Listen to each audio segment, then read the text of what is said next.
and stop the outsourcing racket that All leaves lies. patients with nothing but bills and delays.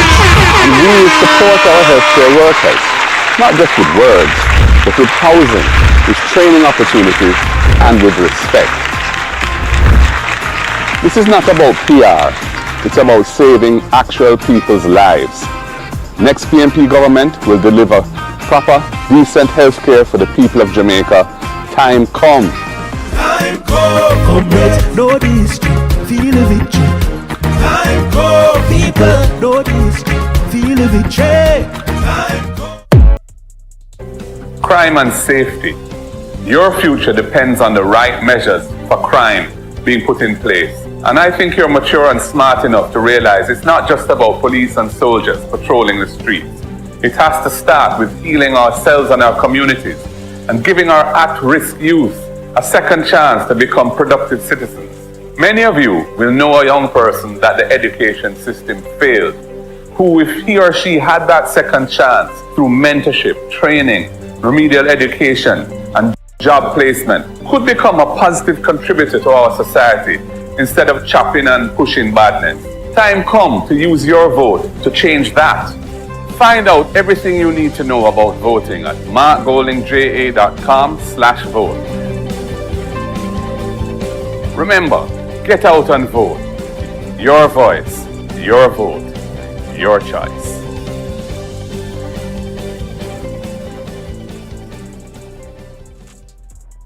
Domestic violence is higher than ever.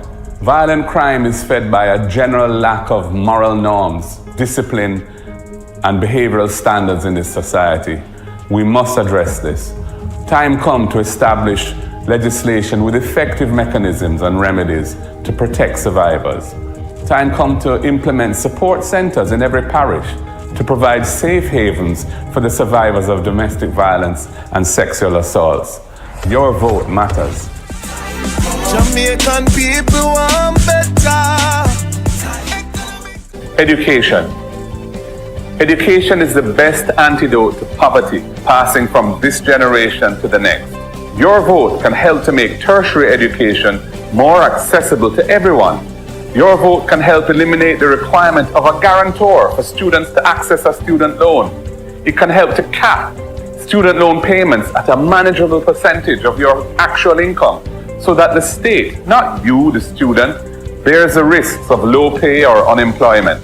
And if you lose your job and you're unemployed, we will suspend loan payments and tack them to the back end of your loan without any penalties. That's what your vote can do. Find out everything you need to know about voting at markgoldingja.com/vote. Remember, get out and vote. Your voice, your vote, your choice.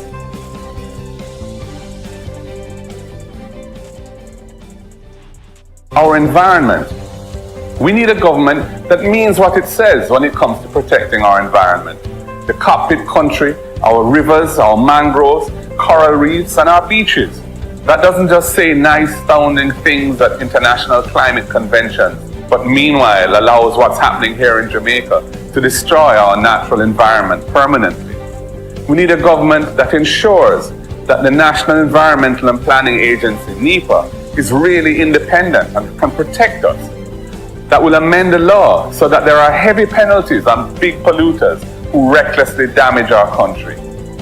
We know climate change is real and we're willing to fight for change. Find out everything you need to know about voting at markgoldingja.com/vote. Remember, get out and vote. Your voice, your vote, your choice.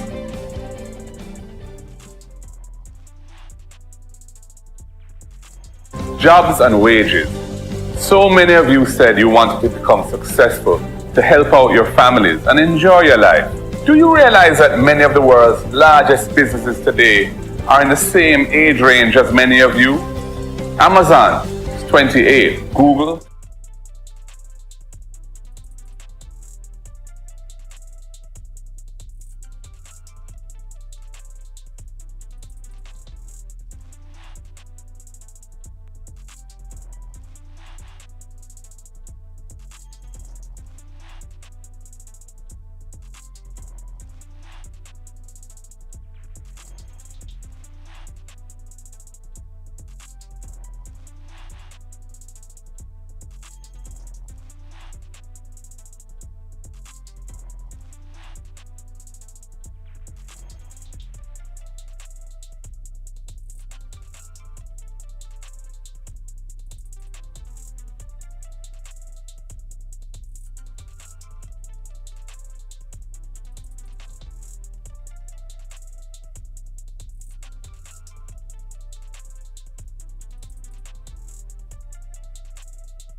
Time come. Some are go charge for corruption. Oh yes. Why Bolo? Some are go charge for corruption. Time come. Some are go charge for corruption. Oh yes.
Ladies and gentlemen, good evening.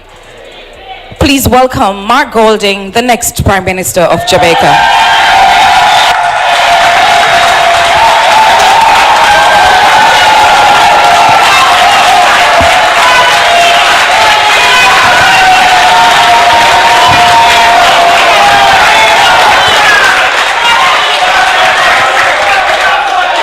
Keep standing, keep standing.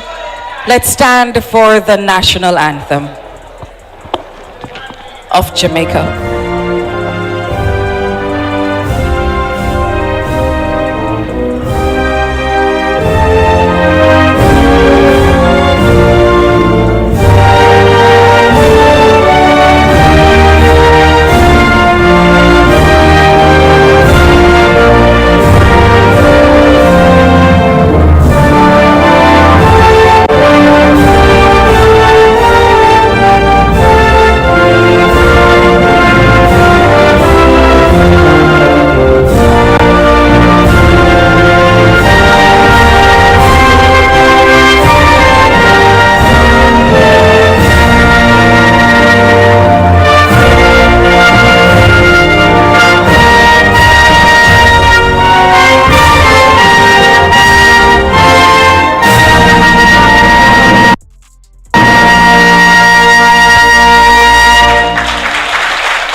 Thank you. You may be seated.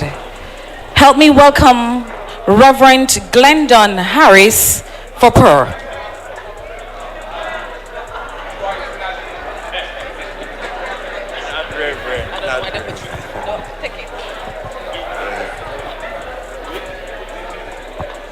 Good afternoon, comrades. Before I go into prayer, I'd want us, Comrade Sylvan, come here. I'd want us to sing one verse of I Must Have the Savior with me. For I dare not walk alone. So, rise, stand up.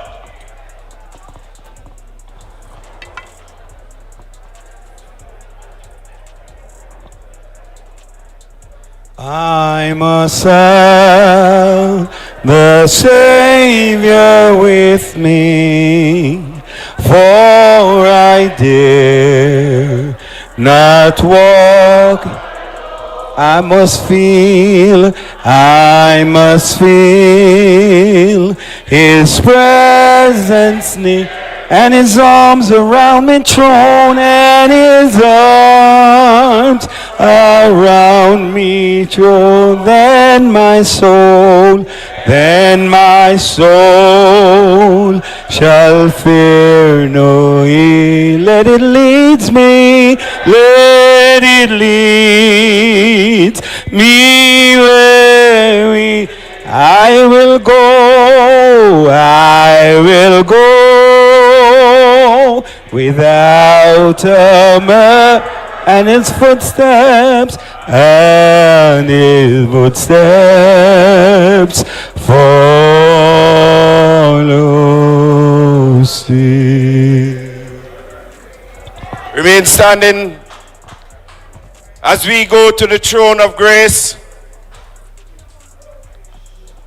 Almighty, ever-living, ever-loving Father, as we gather this evening, you know our purpose. You know the reason why we are here. Because we want to build your kingdom here on earth.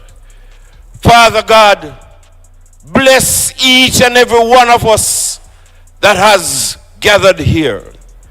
Bless our leader, our prime minister to be. Bless all the executive members, all those that will stand in the gap for the people across Jamaica. For loving God, come within us, stay within us, guide us, protect us, Father God, and ensure that your will is done.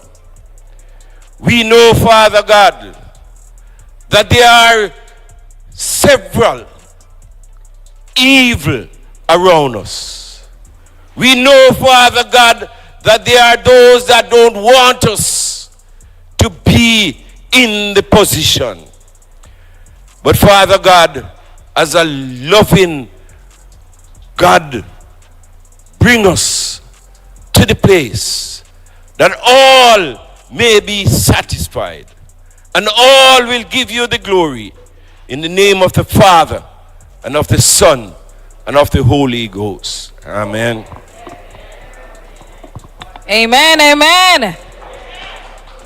All right, thank you. That's our former mayor, Glendon Harris. Ladies and gentlemen, comrades, friends, neighbors, St. James people, good evening.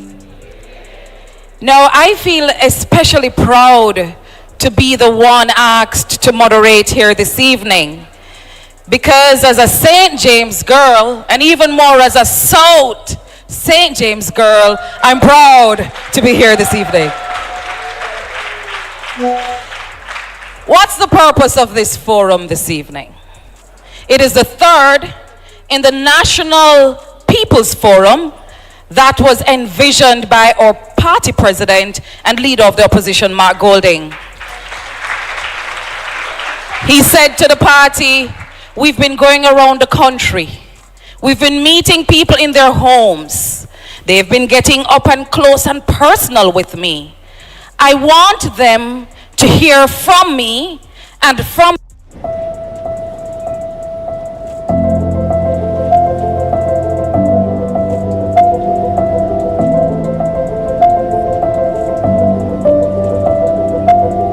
It's not a one-way street. It's a two-way street.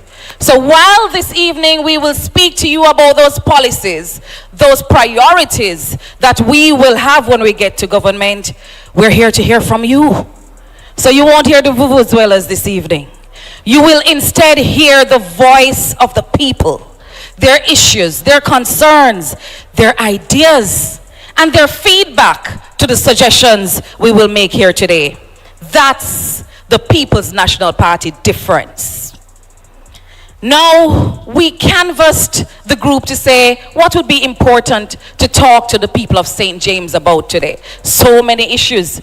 After all, we are the second city in Jamaica. So some issues came up. Tourism. We talked about tourism and how we want to make tourism work for the people of Jamaica. We also talk about labor, because mixed in with tourism and how we power St. James is how our workers are treated, what policies are there for them, and how they will fare in a world of increasing hardships. We also spoke about citizen security, because for us in the People's National Party, citizen security is not about statistics, who died yesterday, who may die tomorrow, but how together we will create principles, priorities that will put you and your safety in mind. We also spoke about so many other issues, but we could not bring the entire shadow cabinet here. So while Wavell, Janice, and Peter are here, our esteemed, our brilliant, did I say brilliant already? Our brilliant, I said it already. Our brilliant party leader, the legal luminary, Mark Golden, will take us through the rest. Ladies and gentlemen, we have something in store for you this evening. I want you to sit back, don't relax too much, because it's going to be hard talk this evening. To kick us off, we will have Mr. Alan Bernard. He is a deputy shadow minister with responsibility for social transformation and social protection. The MP candidate for Northwest St. James. He's going to bring you greetings.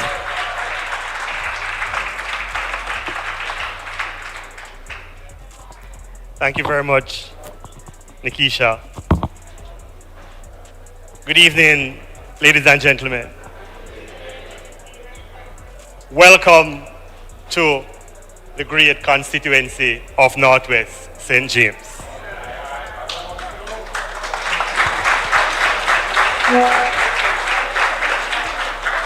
I feel honored today to be welcoming you, and I'll also take the opportunity to introduce to you the team from Northwest St. James, as well as to introduce the candidates for the parish of St. James. I want to acknowledge the divisional leaders from the Paradise Division, Mr. Andrew Henry. From the Norwood Division, Mr. Floyd Hitchman. And Miss Tamara Buchanan from the Glendovan Division. There she is. Ladies and gentlemen, this is the team from Northwest St. James that intends to put this constituency back in the winning column for the People's National Party.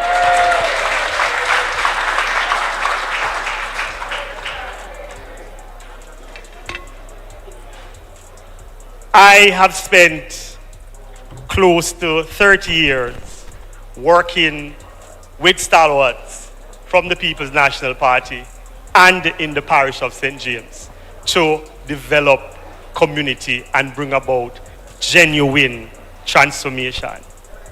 I want to use this opportunity, Comrade Leader, to mention one such stalwart, Mrs. Marilyn McIntosh Nash, a past constituency and regional secretary who would have mentored, nurtured, and would have grown to become one of my closest friends and allies, not only in our quest to develop community, but in my pursuit to become a representative for the People's National Party.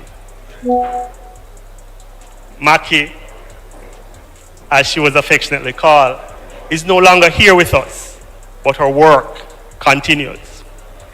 The mantra that captures Marilyn's work, the mantra, the PNP, And the reason for me taking on this task is simple. It is you do the things because it's the right thing to do. This is what has led me to the People's National Party and to representational politics.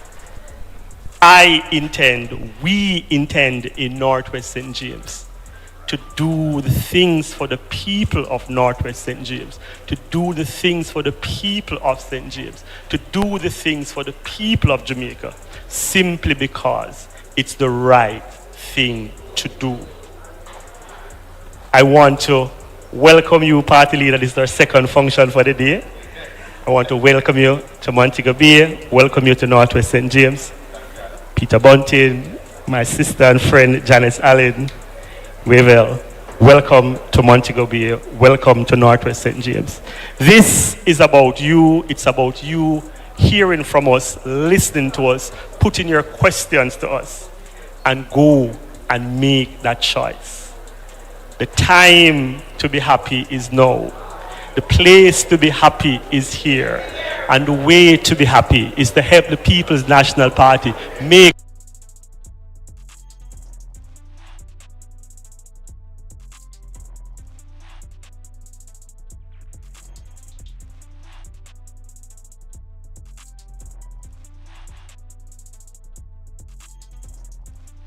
here.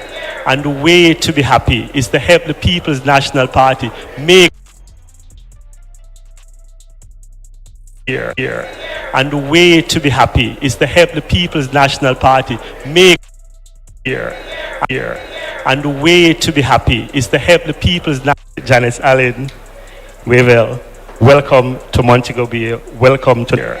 And the way to be happy is to help the People's National Party make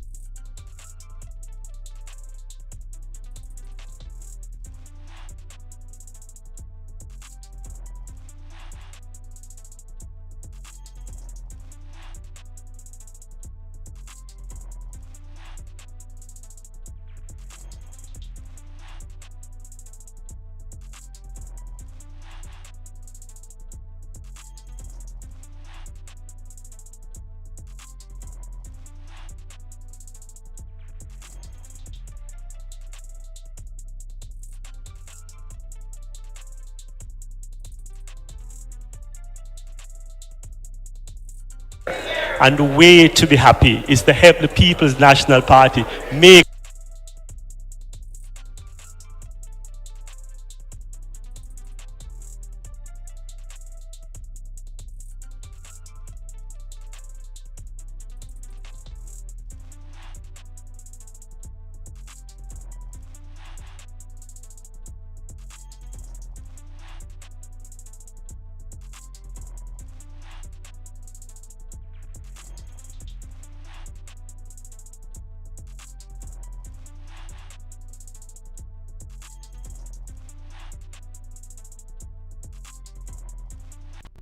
Technical difficulties, ladies and gentlemen. Not fault of my own. Both of the streams that I'm streaming from, it's just not playing. It's frozen. and the way to be happy is to help the People's National Party make. You understand? Same thing over and over again. It's not my fault, ladies and gentlemen. So just give us a second and let's see if we can iron that out. I want to say welcome to. Oh, here we go. Here we go. People's National Party make.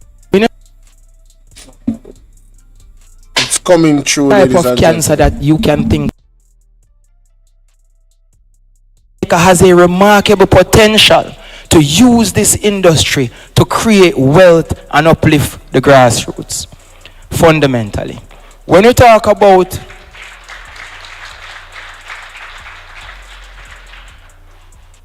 they see us playing the futsal and wondering what it is. It's not the same scrimmage that they play over there in Glendevon and Norwood. It's a globally accepted international game where players are earning millions of US dollars to play in Italy, Spain, all of Europe. So when you see us bringing a game up from the grassroots and playing it by the real rules, the real ball, the real goal, and the referee with the real understanding of the game. It is to provide options for income generation for our young boys who cannot make it to pay 11 aside, cannot make the reggae boys and play football for Jamaica in the World Cup, but they can make it to play futsal in the World Cup. And this is the transformational leadership that the PNP is bringing to Montego Bay. These things are outside of the scope of the Member of Parliament who is running. And it is outside of the scope of the Jamaica Labour Party, because they cannot understand that no more than ever young people have recognized that different industries are being created every year. And different avenues are there for them to create wealth.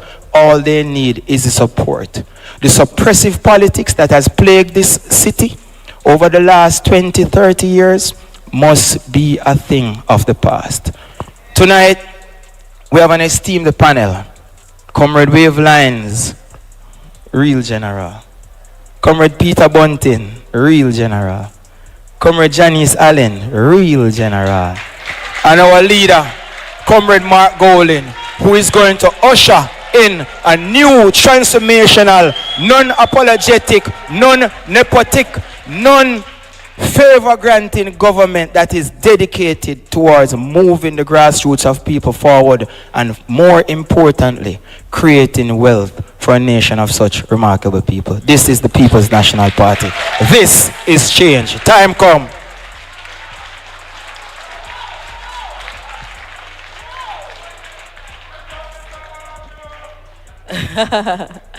That was Dr. Andre Horton, the next Member of Parliament for West Central St. James.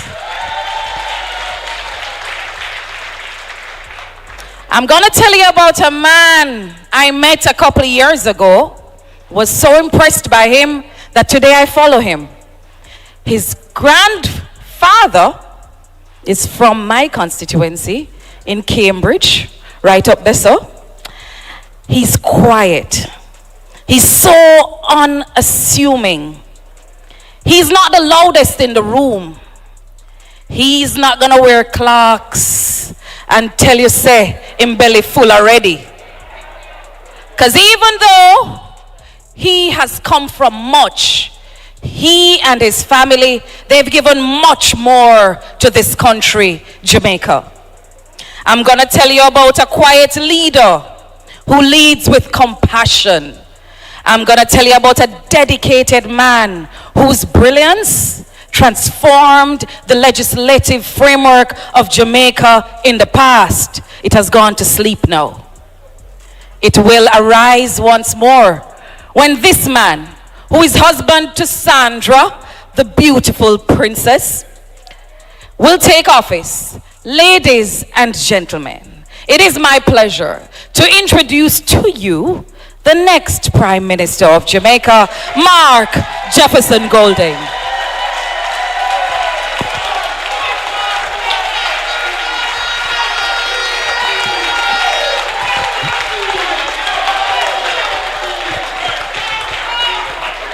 Thank you. Thank you very much.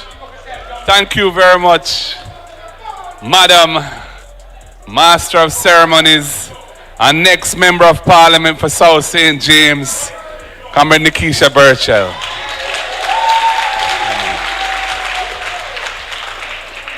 And greetings to our panel, my comrades and colleagues, our candidates here in the room. We have Dr. Andre Horton, we have from Hanover, Comrade Andrea Perkis, Comrade Heather Miller, Alan Bernard, Rochelle Reed-Nutt, and of course Janice, who you'll be hearing more from in a while. This town hall, as has been said, is the third in a series that we've been having, really to give an opportunity to interact with residents, community members, the people, in a way that we can go into a bit more depth in some of our ideas, and to hear, importantly, to hear from you on the issues of the day and how you feel about things, to make your suggestions and comments so that we can have the benefit of your wisdom and understanding and experience informing our policies and programs as we proceed to form the next government here in Jamaica. Now, at the center of the next PNP government must be a very strong ethical framework.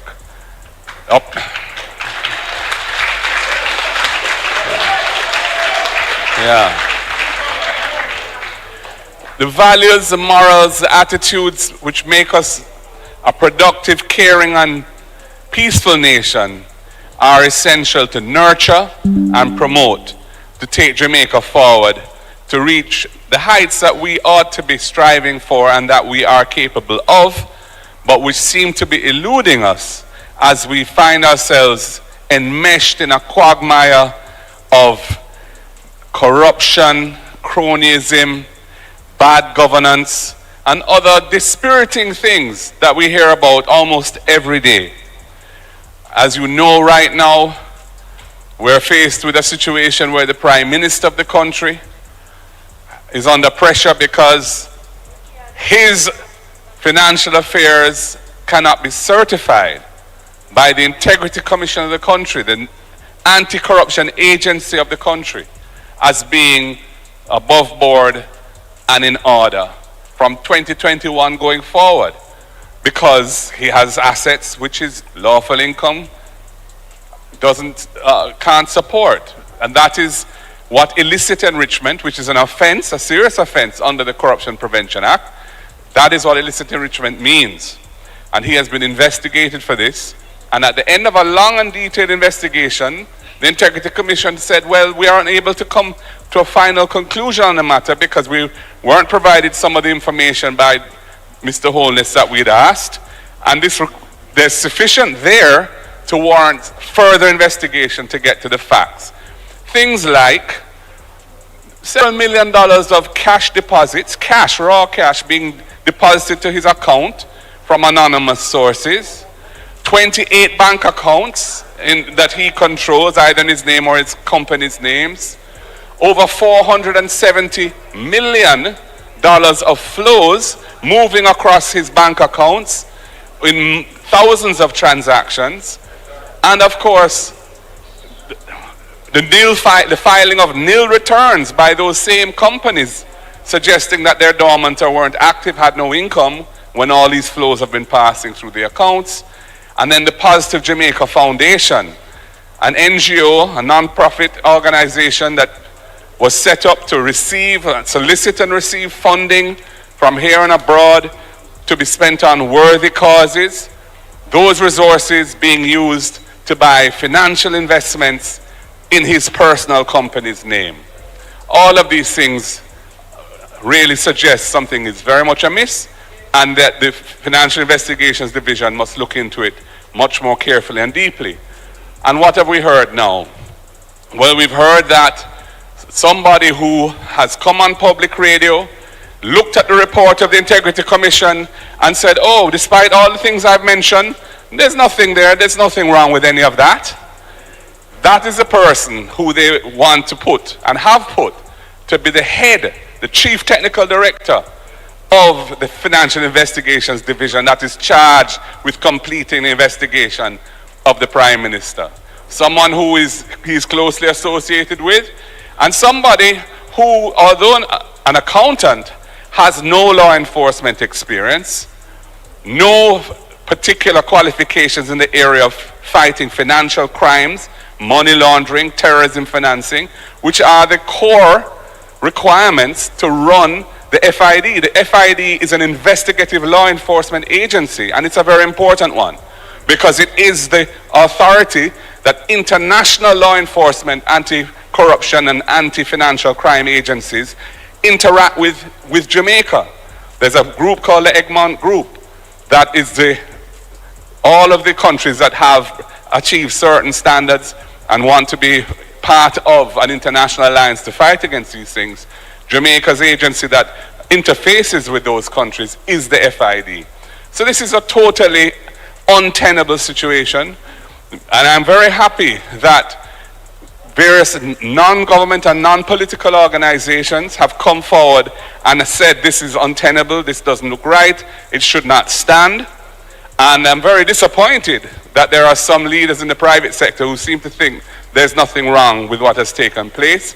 I suggest that they reconsider the matter and look at the facts, because it is absolutely clear and blatant that this appointment is totally inappropriate, untenable, and should not stand.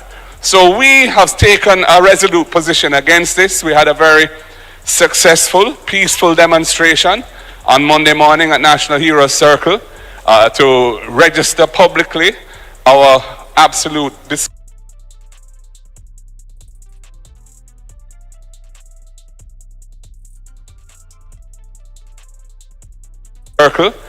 to register publicly our absolute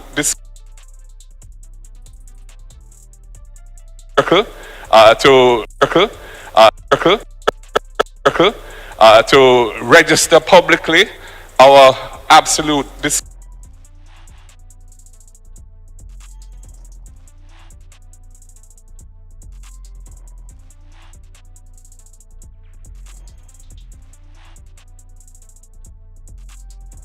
with what is happening, and we will continue the struggle. He should have reflected on that matter and taken certain decisions, but they're obviously determined to tough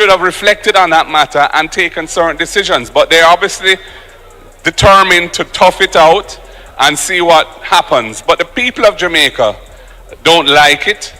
They don't like the smell of it, they don't like the look of it, they don't like the feel of it. And I think it's what I'd call good-minded behavior to stand up against bad administration, to stand up against corruption, to stand up against this type of situation that is bringing our country into disrepute. So I'm saying let us stand behind good-minded behavior and stand up for what is right, do the right thing. Thank you. And I plan, when we next form government, which will be soon,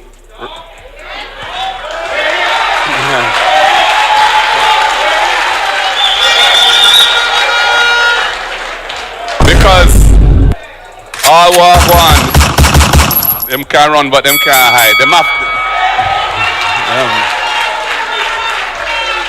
They have to face the people. And you know, if they felt comfortable and confident, this would have happened long time. We were planning for an election from February. And you know, because typically governments don't like to go to the wire with these things because it narrows their room for maneuver and so on. But they have been deferring it. But it's not going to change. The people of Jamaica have made up their mind. And they want change. And they see the programs and policies that we are speaking about. And they understand that it is very important that the People's National Party be brought back into government so we can deliver a government that the people can have confidence in, and a program and policies that will address some of the critical issues facing the nation and holding us back. So we are very pleased, for example, let us look at the issue of health care. And this is a real issue here in St. James, where your leading hospital, your Taipei Hospital, the Cornwall Regional Hospital, has been the subject of what I would say is the mother of all negligently and ineptly executed projects in the history of Jamaica. A project that should have been finished years ago, a project that should have been completed within a couple $1 billion, has now gone into what, its 8th year or something like that. The cost of the project has gone to over $21 billion. That's an overrun of 10 times the original figure. And the government is trying to, you know, cut ribbons for administrative offices when the hospital itself is in a dire situation. And, you know, although their apologists will try and cover it up and say everything all is well, the people of St. James and Western Jamaica know that that is a terrible condition, a terrible situation, a life-threatening situation for the people here, which is a disgrace and should never have been allowed to be where it is. We are looking at a different approach to healthcare, and some of the things that we have in mind are, for example, focusing on the major causes of death in the country, which are non-communicable diseases, which are things that are lifestyle related. High levels of diabetes, high levels of kidney disease, high levels of hypertension, which is pressure, and of course cancers. And you know, the problem with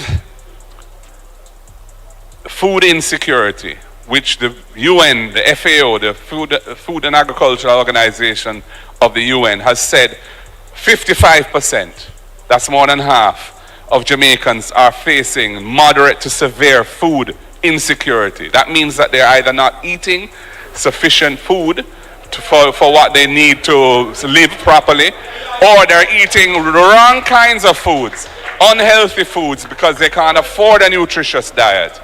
And that situation feeds into those very non-communicable diseases that we're talking about. And the health system needs to have a much more aggressive approach, much more proactive approach to screening people for these diseases, so you catch them early. There's so many people in Jamaica who are hypertensive and don't know. There are people who have cancer and don't know, and they don't know until it's very late in the day, and then it's much harder to treat it successfully and much more expensive for the public health system to carry, and for the people themselves to deal with what is required to try and fight those diseases then. So we want to introduce a comprehensive screening program that gets everybody tested early, so that we can nip these things in the bud when they're not life-threatening and when the costs of doing so are more manageable. We also are aware that many of the operating theaters across the country are in a bad state. Many of them are closed, and closed because pieces of equipment, basic things like air conditioning units or mold, or pieces of equipment are not working. And we are planning to refurbish all of the operating theaters in the public health system so that they're all working and functioning as they should. And then we have this idea of establishing urgent care centers. And urgent care centers in every parish would be where you could be taken if there's an emergency, to have your life saved, to stabilize the situation, and then after that you're stable, you can then be taken to a proper hospital to deal with the remedial side of the condition. Yeah. And of course, we see the need for preventive maintenance being a central part of how you manage the healthcare system, as it is for how you manage the road network. But it's at two different areas, but both have that in common, which is that if you don't maintain the assets that you have, the assets don't work for you. And you have this situation in the health system now, where so many pieces of equipment are not working either at all or not properly working. And so people have to, we're going to the private sector now, private providers for their diagnostic tests, which is costing individuals or the state huge amounts of money. And we believe that this can be dealt with by having a proper system of preventive maintenance for the equipment that we invest in, so that the equipment can work properly for its scheduled life, and then can be replaced with new equipment when its scheduled life comes to an end. So we're very big on preventive maintenance in all areas. And of course, we want to support our healthcare workers, because we need to keep them in the system, and many of them are leaving. So we're looking at things like housing opportunities, you know, looking at the pay packages for them, and training opportunities as well, to make it easier for them to stay in the health system, make it beneficial for them to stay in the health system rather than migrate, for example, as many are now doing. Education, I move to, another vital area. Now, one of the reasons why,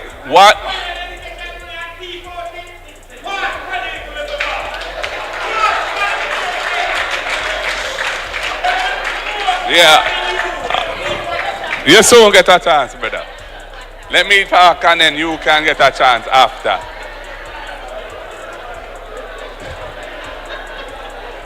I love the passion still.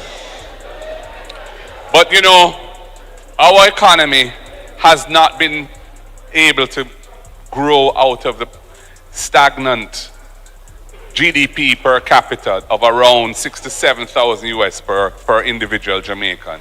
We have been stuck in that range despite all the good work that has been done to get our public finances into a sustainable state, to get the debt of the country down to manageable levels, and all of that, which the last 10 plus years, more than 10 years, 15 years, the country has been focused on dealing with. Yet the economy is not generating wealth for the people and is stagnant, and the levels of growth are very, very small. And we know that in order to address that, you have to fix the education and training system of the country, because it is the productivity of the people that will make the whole economy more productive and therefore attract investment and generate good paying jobs that can make our people generate wealth for themselves and their families. Right now the education system is failing in so many respects. Over 30% of primary school children who leave and go into secondary school are illiterate, cannot read and write, cannot do basic arithmetic, over 30%. And we have to look at the causes of that and deal with them in a very serious way. Things like nutrition in the schools, in primary schools, the way in which we train our teachers, for example, the role of the Jamaican language in teaching children to master English and master arithmetic in homes where people speak our language. Many Jamaican homes are not bilingual homes. They're homes where English is not the first language. Our language is the first language, but the system assumes otherwise. And we're seeing some of the results of that false assumption playing out. So we really have to re-engineer how we deal with early childhood and primary education and tackle the real causes that are holding this large percentage of our children back, including things like special needs and assessing those who have learning disabilities and catching that early. Right now there's insufficient attention and resources placed on that area, and it is a really important area as well. We also are looking at the training system of the country, and this is an area where we feel the private sector and the state need to work very closely together to drive the productivity of the workforce, ensuring that training opportunities are available, which are relevant and which are going to help people to get jobs and good jobs. So we plan to support private sector investment in training with a matching dollar-for-dollar grant out of heart, so that if a firm is providing training opportunities by investing in training its workforce to upskill them so that new technologies can be adopted, so the firms can be more competitive globally, increase their sales and pay their workers better, we will provide support for the investment in training, because we see that as vital to moving the country up. And we have a plan, for example, to deal with the absenteeism that we see, which is a major cause of some of the underperformance of the children in school, because there is a huge learning loss where you're not attending school 5 days a week. If you miss school 1 day a week for the duration of primary school, you're missing 20% of your education, which is, studies show, that is just too much to keep up. So what are the causes of this absenteeism? Many parents struggle to find lunch money to send their children to school, and the transportation costs are high, especially in rural communities where there's no state-run bus service. So we have a program called EASE, where we are going to be providing all needy children with at least one hot, nutritious meal per day at school, at primary and secondary school. And we have another program called RIDE, where we'll be providing a subsidy to starting with 20,000 families. Right now on the path it's about 7,500. We're expanding that to 20,000 families who the schools identify need it most, to help them to cover the cost of transportation to and from school for their children. And as the economy improves, we're going to increase that number dramatically until we've introduced a proper rural transportation system for the country. These are things that will reduce absenteeism and make life easier for the families of Jamaica to support education and ensure their children get the full education that they need and deserve. And then, of course, we have our First in Family program. And that is a program that has been championed by our spokesperson for education, Senator Damon Crawford. And essentially it works like this. If you have a young person or any person from a family who has qualified to enter university or a tertiary institution, and that person is the first in their family, in their household, to have attended a tertiary institution, the government will pay the full tuition cost of that student. And we've costed it out, and we see how we're going to deal with it. And that child, that student, when they get their degree and step into the world of work as a fully trained person, can help their family transform as well. Their siblings, take them out of this intergenerational poverty, which is a feature of life in Jamaica, where people from one generation to the next, the poverty passes down. And of course, housing is another critical area. Land and housing, I should say, because although we have seen a lot of real estate developments being built while this government has been in office, those developments are really for people who have resources already and can afford to buy houses that are 25, 30, 40, 50 million dollars. But the ordinary Jamaican, everyday people, including professionals, young professionals in particular, but everybody who don't quite have it at that level, virtually no homes are being built for them. And there's a huge unmet demand for affordable housing. And so we have decided we have to deal with that. We have to bring the National Housing Trust back into its central, original purpose that Michael Manley built it for, which is to ensure that our people have housing. And we're going to stop taking, this government for the last 10 years has been taking $11.4 billion a year out of the Housing Trust to fund the budget. And that is why the Housing Trust has been weakened and has been unable to fulfill its real mandate.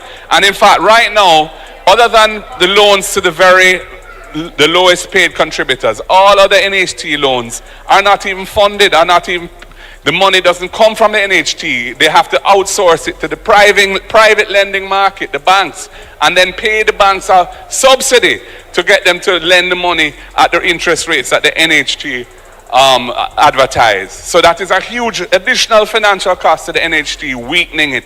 So we need to repurpose and bring back the NHT to its original mandate and keep those resources in the NHT so it can do what it should be doing. And then we are going to compensate the people of Jamaica who have suffered from this depletion of resources from the NHT by making public lands available for housing, not agricultural lands, non-agricultural lands that are owned by the government. We are going to make them available for development for affordable housing, and we're not going to include the value of the land in the price of the house to keep it down for the people. And for the first-time buyers, if you're an NHT contributor for at least 2 years, many of our people struggle to find the money for a deposit to pay down on a house. We are going to allocate an annual amount of $1 billion from within the NHT itself to provide grant support of $500,000 for first-time buyers to help them get on the ownership ladder as early as possible. That's a grant. And then we have the rent-to-own scheme. And the rent-to-own is another innovation.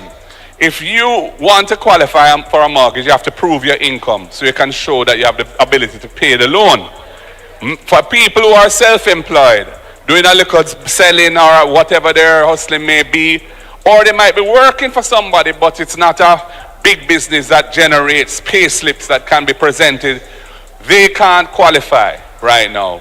And what we intend to do is bring those people into the ownership system by saying they can go into occupation of the NHT house with a view to buying, but initially as a tenant, and pay the rent, which would be equivalent to what the mortgage payments would be.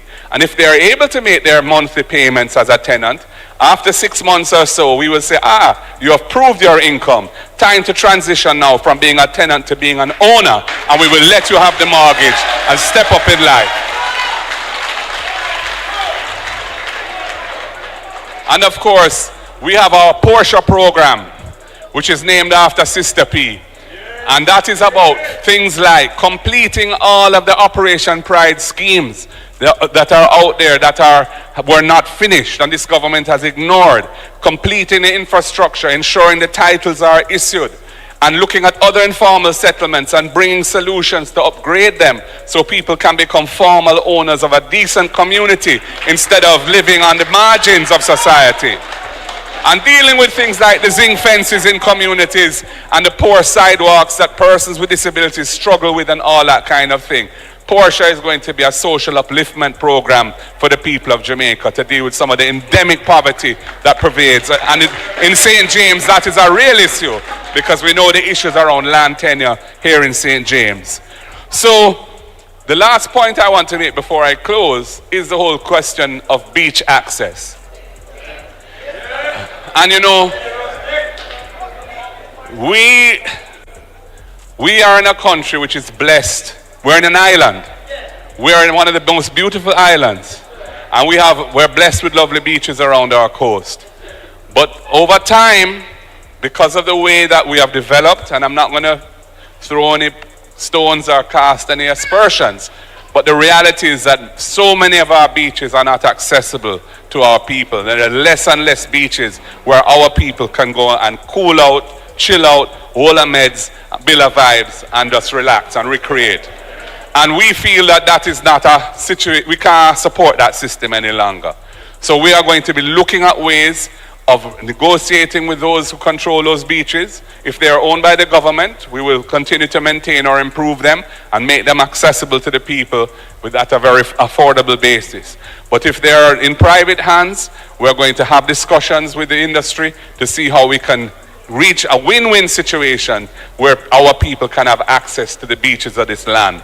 And if necessary, we will use the law to ensure that this is done. And you know, there's around the rest of the Caribbean, tourists come and are on beaches where the local people are as well, and they don't have this system which excludes their people from the beaches. And Jamaica cannot move forward on the basis that we exclude our own people from the nicest spots in the country. We don't support them thing there. So we have work to do.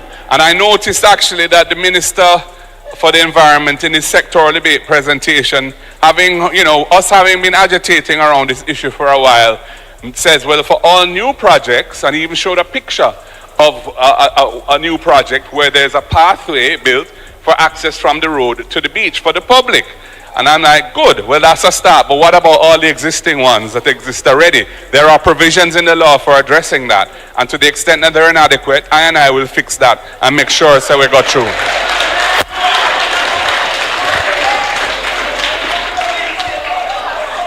So people, we have work to do. Jamaica has a lot of potential. We know that. We are a great people. We are a remarkable people.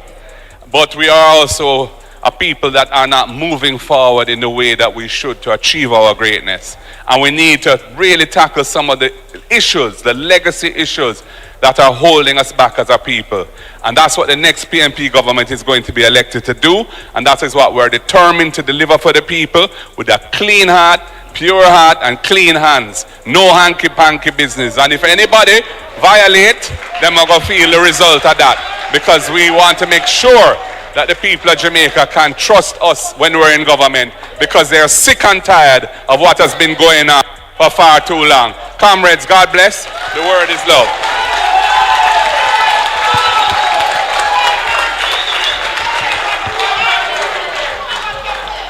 Ladies and gentlemen, isn't it refreshing to hear somebody so brilliant, clear, coherent ideas and not someone shouting at us? Ladies and gentlemen, the next Prime Minister, Mark Golding.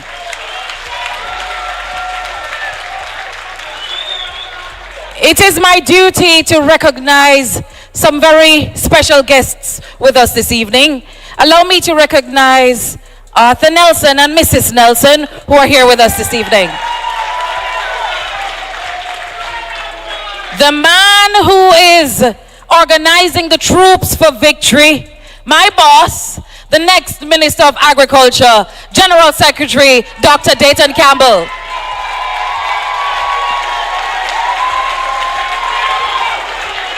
We have with us, ladies and gentlemen, some of the representatives who will be in Parliament next. You know the St. James ones already, but we have Andrea Perkis, Heather Miller, and Andrea Dehaney, Deputy Mayor of Hanover.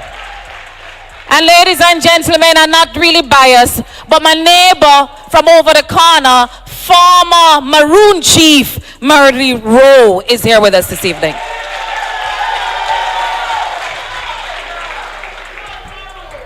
Ladies and gentlemen, I'm going to invite for you quickly someone who is gonna take the first bat of the ball, the first crack of the ball. You see what I did there? Yeah? He's no stranger to being the opener. Ladies and gentlemen, my predecessor, Derek Kelly. A round of applause.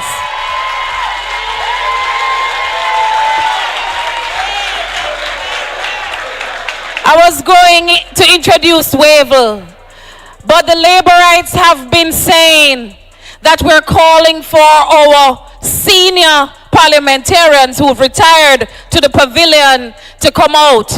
But if we're proud of our people, what we go to hide them? We are proud of those who have served, and we're happy they still want to be a part of what we're into. Derek Kelly. Now I was saying about my batsman. Him have on him pad and a bat, and you have to duck every now and again because some six and some four and some leg by and so wide. Me know me thing, don't? Him go bowl. Our opener, Wavell Hines, Shadow Minister for Labour and Sports.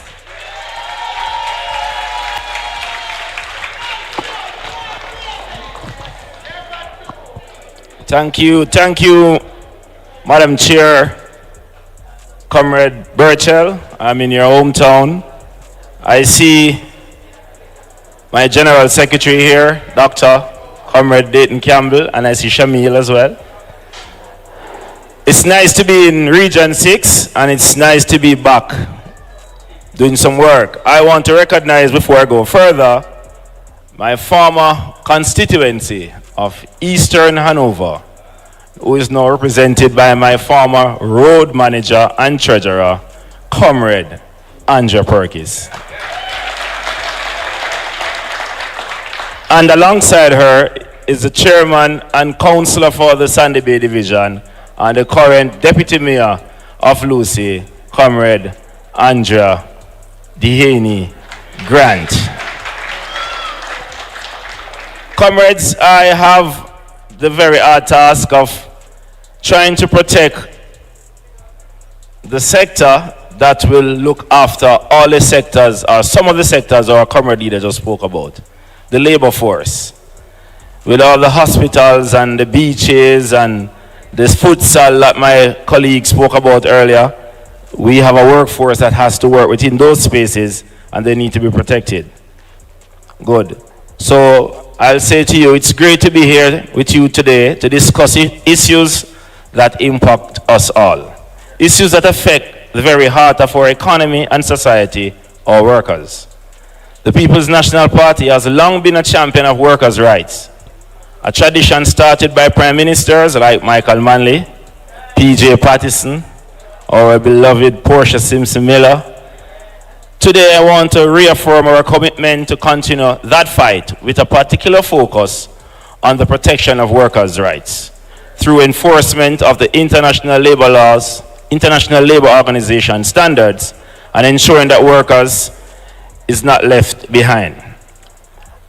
I will be discussing issues that directly affect the everyday worker, precarious employment, the misuse of contract work, underfunded labor offices, and even the impact of foreign workers replacing Jamaican workers in certain sectors. Precarious employment and contract abuse. One of the most pressing issues we face as a country is the rampant misuse of contract work. It's an issue that cannot be ignored. In many industries, workers are hired on short-term contracts, often renewed repeatedly. These workers are doing the same job year after year but because they are classified as temporary, they are denied the benefits, security, and rights that permanent employers are entitled to. This creates a situation where workers are vulnerable to abuse and exploitation. It's unacceptable for workers to be subjected to unfair working conditions simply because of how their contracts are structured. We stand by the principle that work is not a commodity. Workers must be treated with dignity and provided with security in their employment. The PMP will introduce and pass legislation to regulate contract work in Jamaica. The law will limit the duration and scope of short-term contracts and ensure that repeated renewals trigger automatic reclassification to permanent status, thereby providing workers with job security and access to the benefits they deserve. Strengthening the Ministry of Labour and Social Security infrastructure. The work of the Ministry of Labour and Social Security is critical in addressing many of the challenges faced by Jamaican workers. However, the ministry's infrastructure, particularly in the West, right here in Montego Bay, requires urgent improvement. I want to commend the staff in the region, both in the office at Sam Sharp Square and at the Industrial Dispute Tribunal, IDT. They are doing an outstanding job with limited resources. But the truth is, they need more support. A PMP government will provide the necessary resources to improve the ministry's capacity, including increasing personnel assigned to these offices and expanding the staff at the IDT. We will also consider adding a second panel in the West to ensure cases are heard promptly and disputes are resolved in a more timely manner. The long waits for hearings are unacceptable, and they were not what was envisioned when the Labor Relations Industrial Disputes Act was passed 50 years ago. Ensuring Jamaican jobs are protected through work permits. Another pressing issue is the use of the work permits. There have been numerous complaints about foreign workers taking jobs that Jamaicans could and should be doing. We have heard the cries of our entertainers, ground transport operators, and other sectors that their livelihoods are being undermined by foreign workers brought in to fill positions that could have easily be filled by qualified Jamaican workers. A PMP government will enforce stricter regulations when issuing work permits.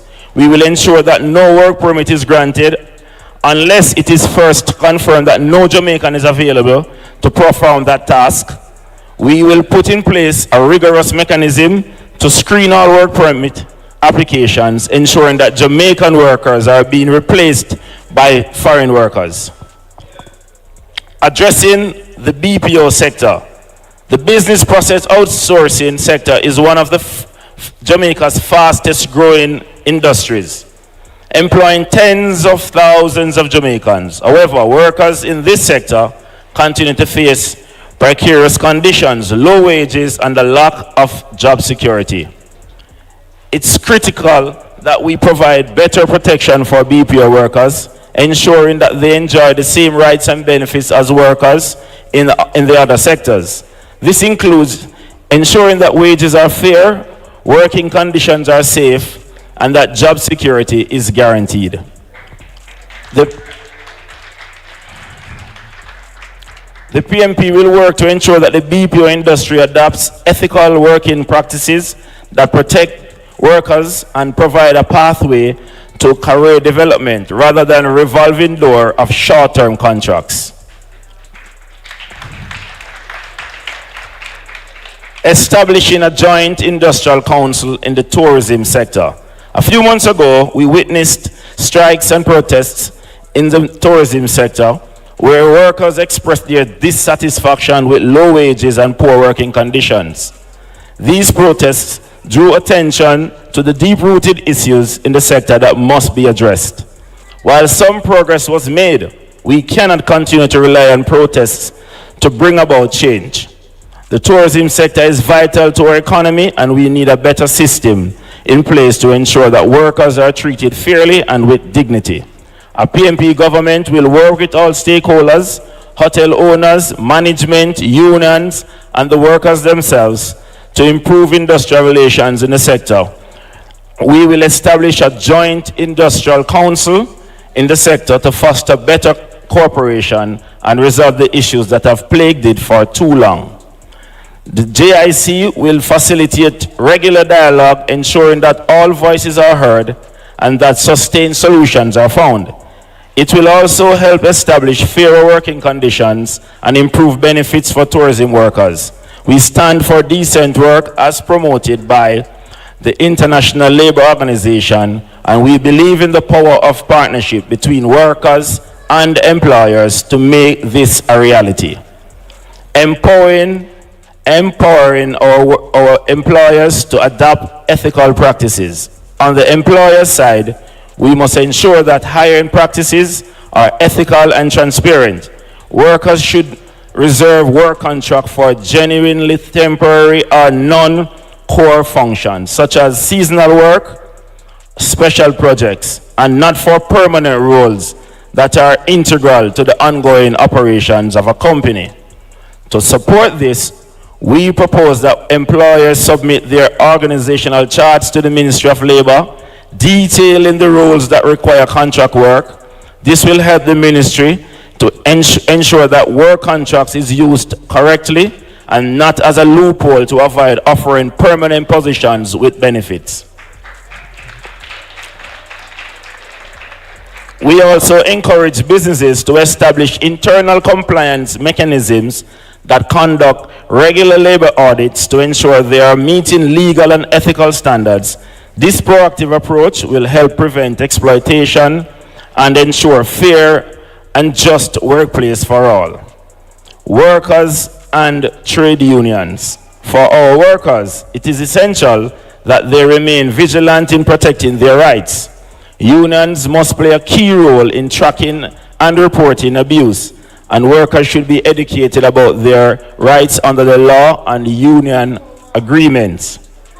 We will also establish tripartite monitoring committees that include equal representation from government, employers, and unions. These committees will oversee and review the status of contract labor practices, violations, and enforcement, ensuring data-driven reforms are enacted. Furthermore, we will launch pilot programs in key industries like construction, hospitality, security to test new enforcement tools such as digital contract registration and grievance portals. These programs will serve as modules for broader reforms across sectors. In closing, let me reiterate, the PMP stands committed to ensuring that every Jamaican worker receives dignity, respect, security, and the security they deserve. We will act swiftly to tackle the issue of contract abuse, improve the Ministry of Labor's infrastructure, protect Jamaican jobs from foreign competition, establish better industrial relations in key sectors like tourism and the BPO. The time for change is now. We need a government that stands with its workers. We need a government that puts people first. Together we will build a better, more equitable Jamaica for all. I thank you.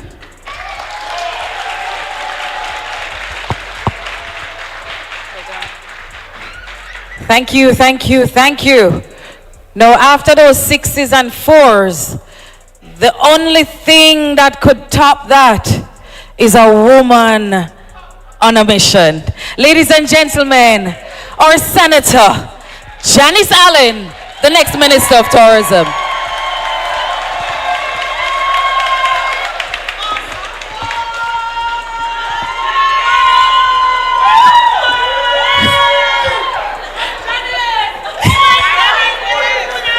All right, Bree.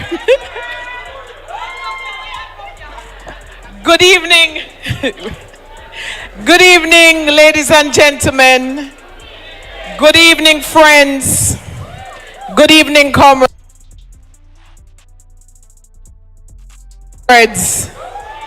and colleagues here in St. James. Thank you very much, Nikisha, party leader, and others on the platform. Thank you. So, ladies and gentlemen, I have been invited here this evening in Alan's constituency to speak about tourism. And tourism, which is so vital to just about everybody in St. James, is obviously important to talk about. But before I go into tourism, I'm going to just give a little information about a special place called St. James Central. St. James Central is really the heart of the parish. It's literally the center of St. James.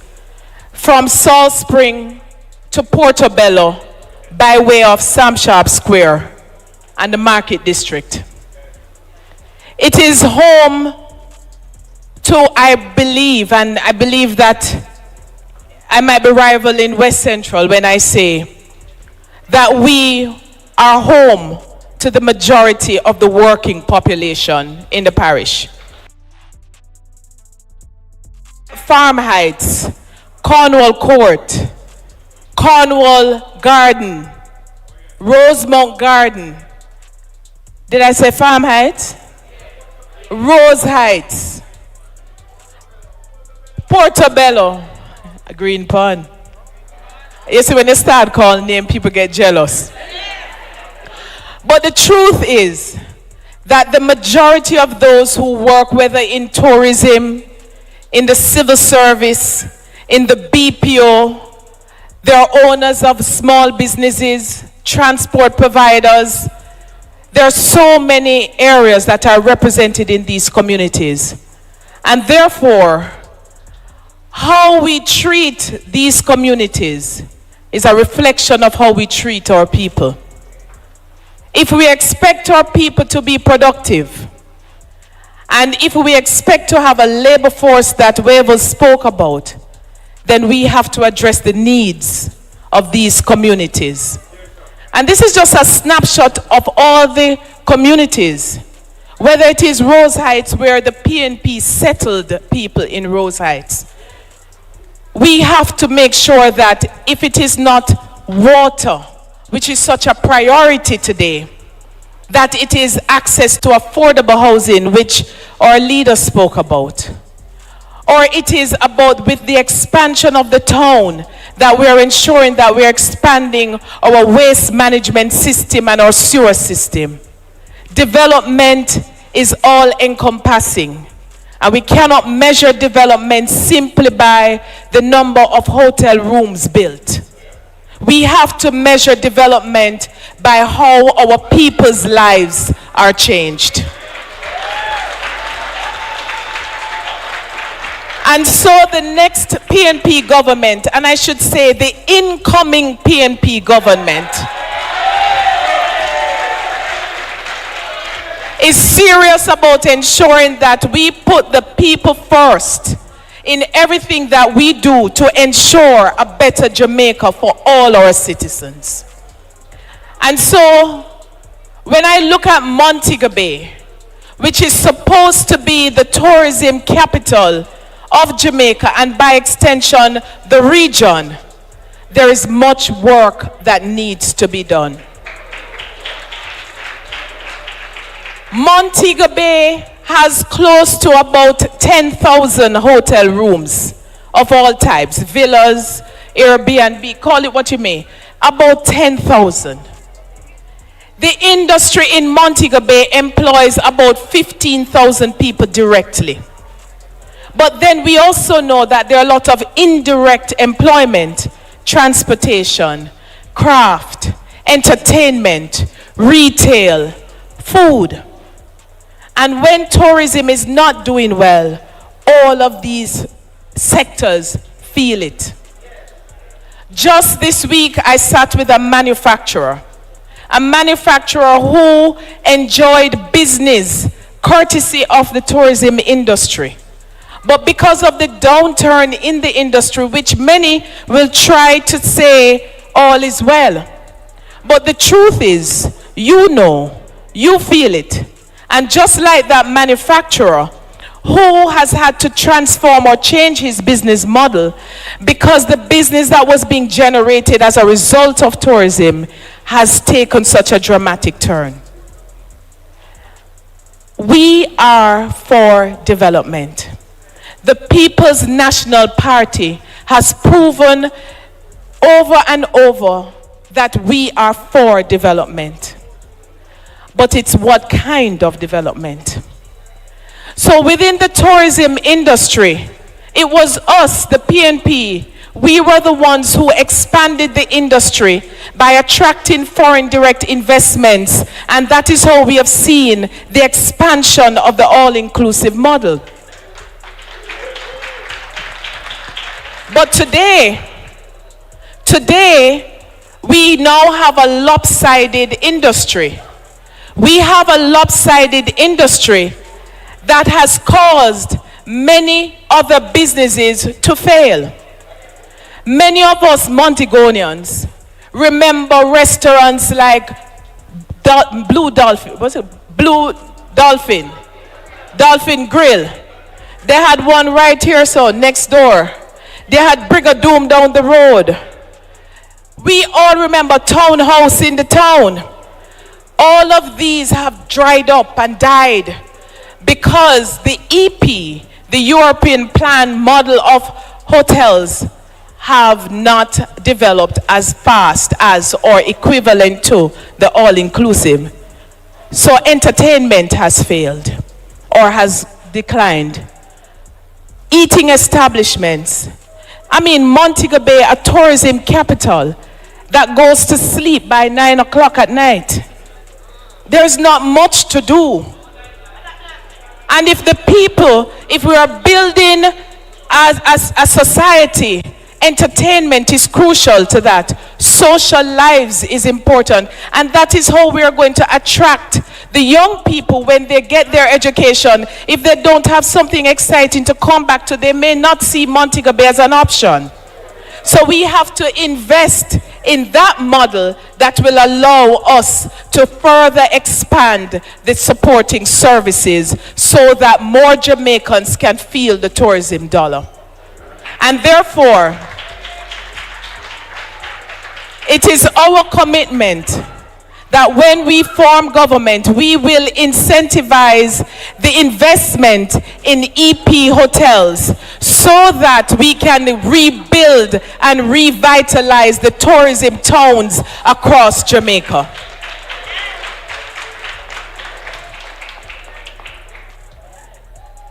Within tourism, and again, the trailblazers that the PNP has always been, we formulated and instituted the Tourism Enhancement Fund. And as the name says, Tourism Enhancement Fund. The funds collected by this system are supposed to go right back into the very towns that generate the money. Today, we are not seeing the reinvestment in the towns.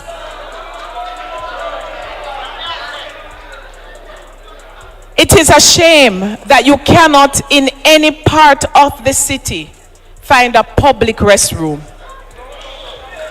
You cannot walk uninterrupted on any sidewalk in this town. And I know it happens in other tourism towns.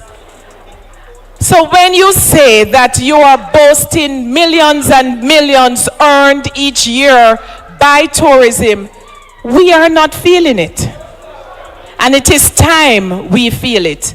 The time has come for us to, just like we are going to we're going to change and put back NHT to what it's supposed to be. We're going to put back Tourism Enhancement Fund to what it is supposed to be. When we form government, we will do it. You know, as I speak about development, within tourism in general, I want to just make note of some real issues in our city, which I'm using this as an example because at the end of the day, this is where I will be representing as the Member of Parliament.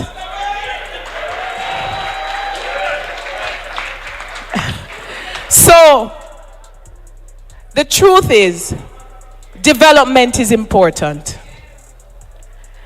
And there has been development around the center of the town. When we look inside the center of the town, it is decaying. And we have to revitalize our city. Because when our people feel like they live somewhere that is progressive, they won't want to leave. Productivity will increase. It sounds simplistic, but the truth is, we have to encourage investment, especially Jamaican investors in Jamaica. And therefore, for those Jamaicans who I see who have been investing their hard-earned dollar into Jamaica, I mean, the other day I walked on Church Street. I walk plenty, you know, party lead. I walk in the town plenty. When I am on Church Street the other day, I saw a gentleman doing some construction. He's a Jamaican who is connected to business and has business in the United States. And today he bought a building on Church Street that he's renovating. He's connected to Eastern Hanover. He's renovating in Montego Bay. And that is an expression of confidence our Jamaican people need to see in other Jamaicans investing in the town. There are too many derelict buildings in our city that ought to be. We must use encouragement for those who are the owners, because many of them are overseas and have left their buildings unattended, and that is leading to the downgrade of our city. We have to first encourage them, incentivize them to invest in it, or if needs be, we have to use legislation to acquire some of them because they are leading to the deterioration of the city. And we cannot just leave it like that. And so, whether it is the investment of the tourism dollar in the town or legislation that is going to support us, we must encourage the local development and investment in our town. I see it on Union Street. I see it on Market Street. I see it on Church Street, on East Street. Let us revitalize the city because the city is ours. It is ours and we must develop it for our people. My vision for this city is that places like Canterbury, King Street, Hart Street, Barracks Road can boast both residential and commercial development. My vision for this city is that my 77-year-old mother can walk the streets with ease. My vision for this city is that the children coming from Mobe, Infant and Barracks Road, walking home or getting to wherever, that not because the rain just fell 5 minutes ago that they must be hampered by flooding streets. My vision for this city is that we have a modern, fit-for-purpose transport center so that if wherever you are going, they will have a decent place to access public transportation. If you don't have a vision, you don't know where you're going, you don't know what to do when you get there. So that is my vision. With regard to tourism, I've already mentioned that we will ensure that TEF operates as it should. The truth is that there are challenges. Last year, when the travel advisory was issued by the United States, and I pointed it out in the Senate, people attempted to rubbish what I was saying, that it would have had an impact. You're my witness. Unfortunately, the truth is that it has impacted our industry. I am pleased to see that it has been downgraded, and I hope it remains that way. and continue to improve. Because nobody here from the PNP is going to celebrate any downfall of any industry. We will point out where there are issues, but we are not going to celebrate when it's not going well. It's not in our interest to celebrate that. We are good-minded people. That's a new hot thing, you know, good-minded people. I have heard Nikisha spoken about Flagstaff and the potential in South St. James for heritage and cultural tourism and Catadupa. I have heard Rochelle speak of agriculture in East Central St. James and the opportunities there are for partnerships with tourism. The next PNP administration will ensure that we invest in these areas of tourism, because when South does well, when East Central does well, when the people do well, you build thriving communities. We must build new attractions in tourism. That is what the Tourism Enhancement Fund is for, and we are committed to that. There's a particular area in the industry, a sector that has cried out, especially in recent times. The transport sector. When we attract investors, we must be strong enough to insist what you are investing in. Stay in your lane. Because it cannot be that you have carte blanche. If you're here to operate a hotel, you operate a hotel. It should not be that the businesses that can and should be operated and have operated for many years by Jamaicans, suddenly our Jamaican transport providers are being squeezed out of the industry. It can't work. It cannot work, and we have already committed to protecting those areas, because just like access to beaches, we are serious about access to business opportunities for our people in the tourism industry. The incoming PNP government, I'm promising you, we will deliver on that. The party leader already spoke about healthcare, but I want to point out something. Healthcare within tourism, if we fix our healthcare system for our people, our tourists will benefit. I've always said, fix Jamaica for Jamaicans, and those who come will enjoy it. We won't have hand to count. Our healthcare system, particularly here in Montego Bay with Cornwall Regional Hospital, it has been said already, but I say it again. It's an atrocity. 8 years, and still there are so many issues that today people are dealing with, those who work there, those who go there for service. If anybody in here feels sick, I know the last place you think of going is Cornwall Regional, when it should be the first. Right now, I heard on the news the talk about an air condition malfunction that is impacting on the delivery of clinical service, clinic. And this is something, according to those who are in charge, have spoken about, who have said that they know it happens every year around this time. Well, if it happens every year around this time, what you're doing about it? It has now impacted service delivery. There is an X-ray machine. The X-ray machine went down about a year and change ago. This is when everybody needs it. Cancer patients need it for CAT scans. Everybody needs it. People have had to be going private, paying upwards of $60,000, $80,000 for something that they should not be paying for. and it came back. They bought a new one. After 1 year, it was finally in commission, and it went back down again. We have maintenance and servicing of our health service, our health sector is crucial to taking care of our people. If we don't take care of our people, how we must ask our people to be productive? In fact,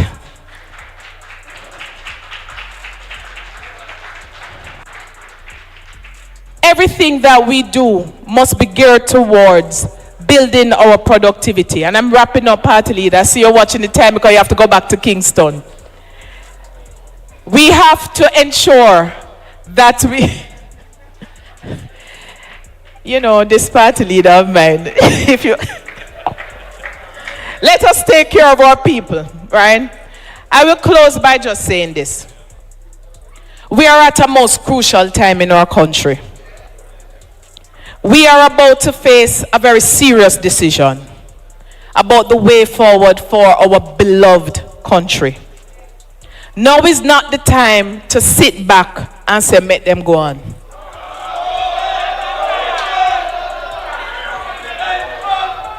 The time is now for leadership that you can depend on. The time is now for integrity because it matters. The time is now to put the people at the center of every decision that we make. The time is now for the People's National Party to be the next government of this country.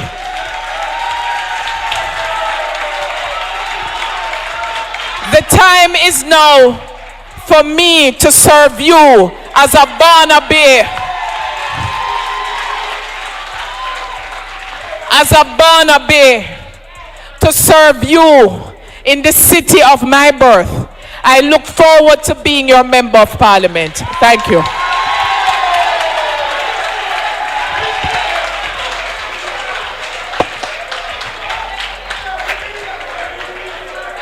She said she born under the clock.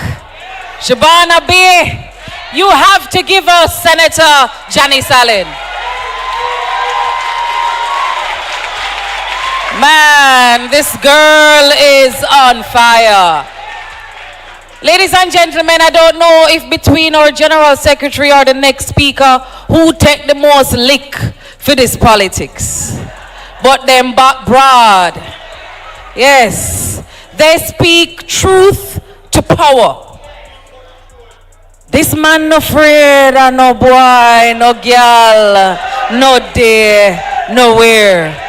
Because he comes with his receipts. Ladies and gentlemen, Senator Peter Bunting.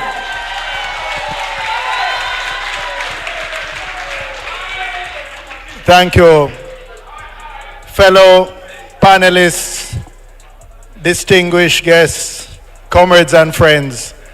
Good evening. You know, as someone who recognizes that all politics is local, I didn't mind giving up half of my time to Janice so she could speak to her people. And to continue Nikisha's cricketing analogy, there are sufficient runs on the board that we could declare right now. But since I'm not the captain of the team, I've been sent in to give our tail enders innings. But just very quickly, I've been asked to speak on the issue of national security, and I just want to do two things. The first, I want to review the Andrew Holness regime's track record in national security. And then secondly, I want to speak to how we would do things differently.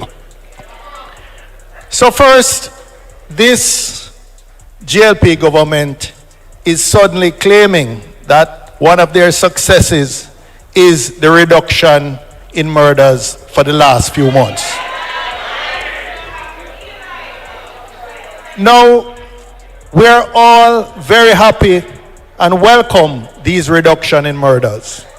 But it has absolutely nothing to do with the GLP regime. It is in spite of the GLP regime. And let me just do a quick review of what happened when the government changed in 2016 and these people came to office. The first thing they did was introduce a most idiotic policy. They suddenly decided that police didn't deserve new cars, new vehicles anymore. And they were the only government in the entire world that decided they were going to purchase junk vehicles for the police. Well, when they stated it, we predicted it would be a fiasco. And it turned out to be even worse than we had imagined. And cut a long story short, up to today, the used vehicles haven't been delivered and cannot be found. Although all have been paid for. And the few that did arrive, some of them could barely make it off the wharf before them broke down. I remember it was embarrassing to see some of the police officers trying to be professionals driving around these old wrecks.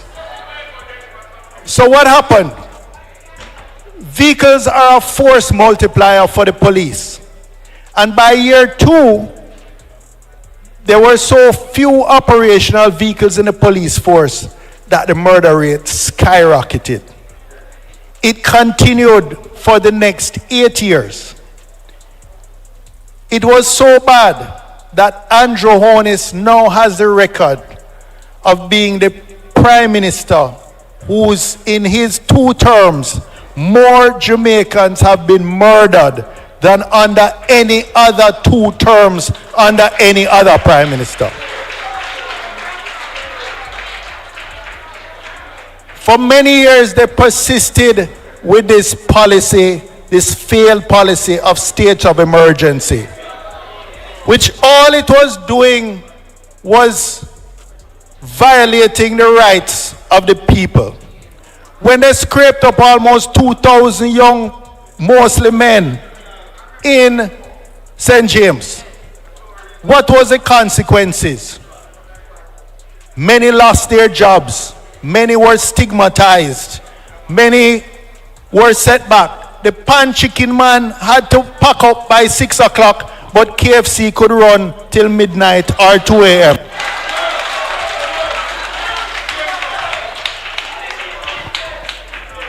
All that policy of oppression was doing was putting more pressure on the average Jamaican. There was no reduction in murder anywhere. In fact, there was a 25% increase in the entire Jamaica year after year. Yes, temporarily in a particular area or community, Alan, where there was a surge of security forces, you would find a decline temporarily. But there was something called the balloon effect. So after states of emergency in St. James, then you found murders going up in Hanover, in Westmoreland, in Trelawney. The opposition called out this practice and said it's not only unconstitutional, but is ineffective. And today, we stand here before you vindicated by the full Constitutional Court of Jamaica.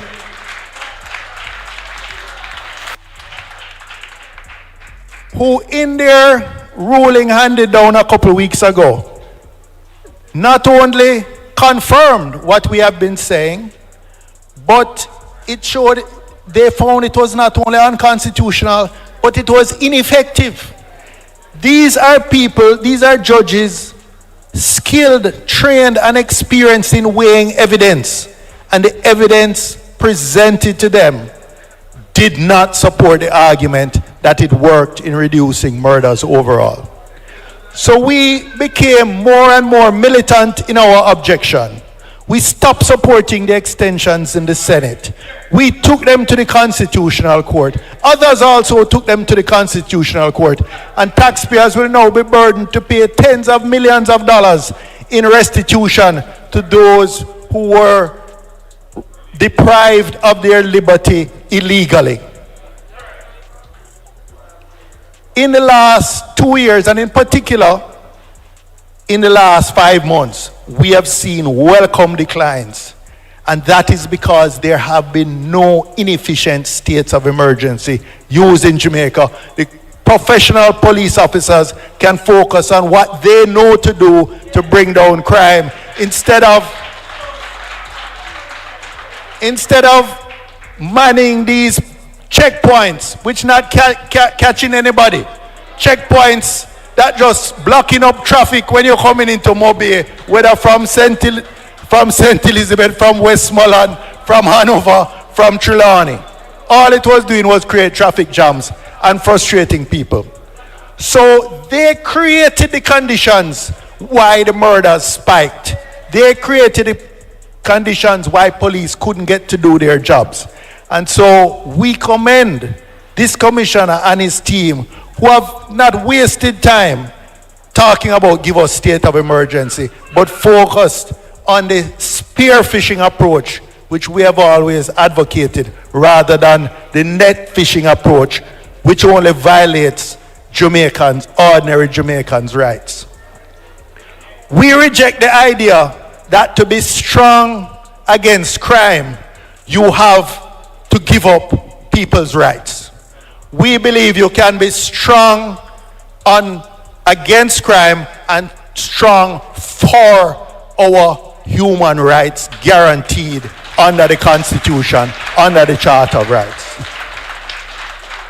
And the best evidence of that is what is happening since we have abandoned those wasteful states of emergency. I know the only thing that I saw that came out of it, it gave the Prime Minister the opportunity to every month jump up at a press conference looking like a wannabe petty tyrant, with his generals flanking him and joyfully announcing that he was removing the rights of the population in St. James or Hanover or Westmoreland.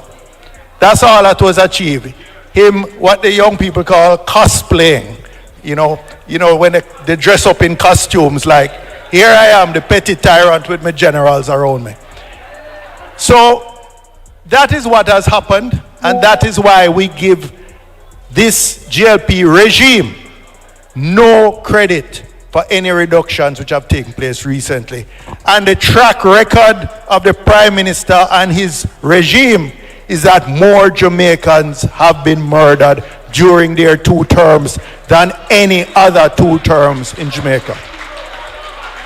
So let me turn quickly now to what we would do different.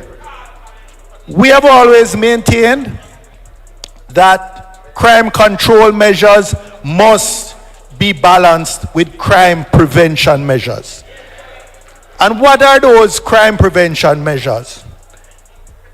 At its core, it is investing in communities and in people. Investing in communities and its people. Social investment. That's something we advocated for when we were in office before. This administration abandoned it completely. We will be returning, and we have seen the private sector on their own because the government completely defunded social interventions and social investment. So the Project STAR has been a successful project, but very limited in scale and scope. We will come back and put government funding behind these things. We will ensure that in some of the communities where the environment is what the criminologists, I believe, would describe as criminogenic. It's an environment that is conducive to producing at-risk youth who are vulnerable to recruitment by gangs. We know we have to go in and we have to invest in better housing stock, better road infrastructure, better schools. We have to have remedial training and employment opportunities for the young people in these communities so they have very real options. That is an approach that puts people at the center of our development efforts. That is an approach That is an approach that someone like Alan Bernard has spent a great deal of his life championing. And I want to big him up for that because we work together. Because we worked together when I was at the Ministry of National Security. And I know he's a youth who genuinely believes in empowering people to get them out of the situations they are in. Not just scraping them up wholesale and locking them away. So ladies and gentlemen, I'm going to close here. I think you've had a meal, a full meal, a many-course meal. And now I think I'll hand it back to the moderator who is going to turn it over to the most important section for the evening. And that is your time. Thank you. Senator Bunting want to take my job. A round of applause for unafraid, fearless Peter Bunting. All right, so this is the juicy segment, yes? I'm going to invite you, there's a microphone right here. If you have a question, one, or a recommendation that you want to put to the panelists, I invite you to come to the microphone. Because so many of us are here, I'm going to ask you to make sure you give us your burning question or your burning recommendation and try to keep it brief so we can hear from others. All right, we recognize Mr. Rowe. Oh, we're asking 0272 KJ Voxy. You're blocking someone who needs to leave outside. Please attend to your vehicle. Thank you, Madam Chairperson. Before I make my point, let me acknowledge Comrade Bunting. He and KD Knight were the two best national security minister.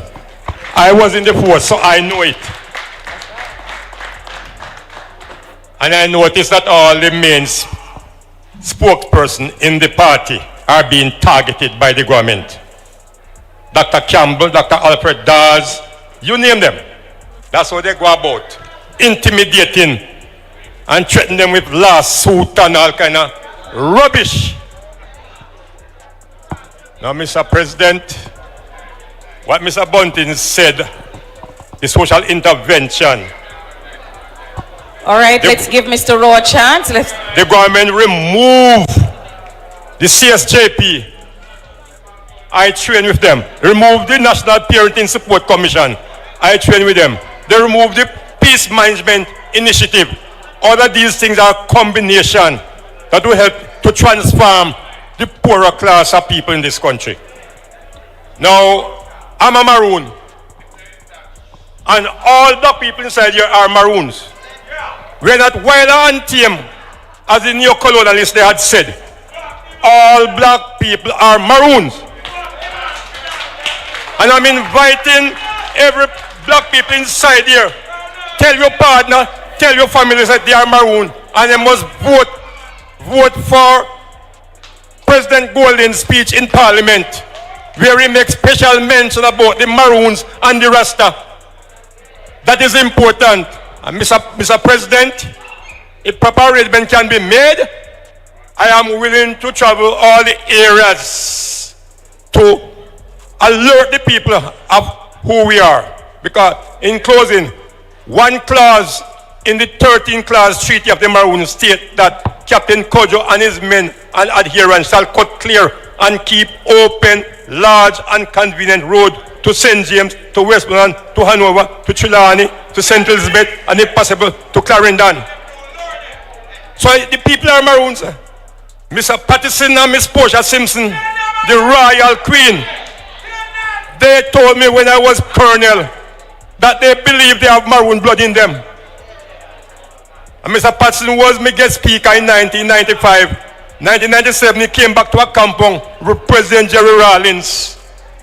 And so we have a situation where the black people were conned and fooled by the system. By the system. So all these poor people, all these black people here, they are maroons. And don't let them tell you nonsense about we wild and tame. Rubbish. It's a political propaganda like what is happening now in the Jamaica cabinet. Propaganda. I have much more to say, but when this queen here start our meetings and the other one there, my vote is in her constituency, you know. And them have to win and they must win. That's it. Thank you. That's the voice of the Maroons. Next question. Good evening, panelists. Lance Cunningham is the name. I'm from the Torada Heights community, a resident of Torada Heights. And if you should traverse my community, you will be surprised at the deplorable conditions of the roads. Within this room, I see a number of people from the Coral Gardens and the Iron Shore community. Those community I have to pass through to go to my community. And they can also attest that the roads are very deplorable in those communities as well. And if you go to other communities, there are a set of co-workers here with me who lives in Portobello, Cornwall Courts, Westgate Hills, and by extension all other communities within St. James and the Montego Bay environs. And they can attest to you that these roads are in deplorable conditions. And so, for over 20 years and beyond, none of these roads has been addressed by, by governments. Therefore, I am asking the next PNP government what their plans are going to be to deal with the road network, not just in my community, but across the entire Jamaica, since we face with this problem. Well, thank you. And the situation that you have described is true of many parts of Jamaica all over. And I've been traveling across the length and breadth of Jamaica and see and experience firsthand, and my front end even more in my vehicle, the effects of the terrible road conditions of which you speak. We have, as a country, over the last 30 years maybe, have focused a lot of resources and attention on building major highways to connect major towns. And those investments have been important. We have the North Coast Highway, we have the Southern Coastal Highway now, which is incomplete. We have the toll roads, the major toll roads, Highway 2000 and the North-South Link.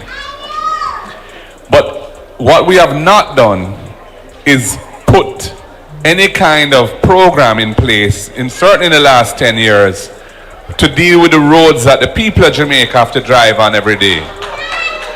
And I'm talking about scheme roads, community roads, and generally roads that are not off the beaten, that are not the major highways along the coast in particular.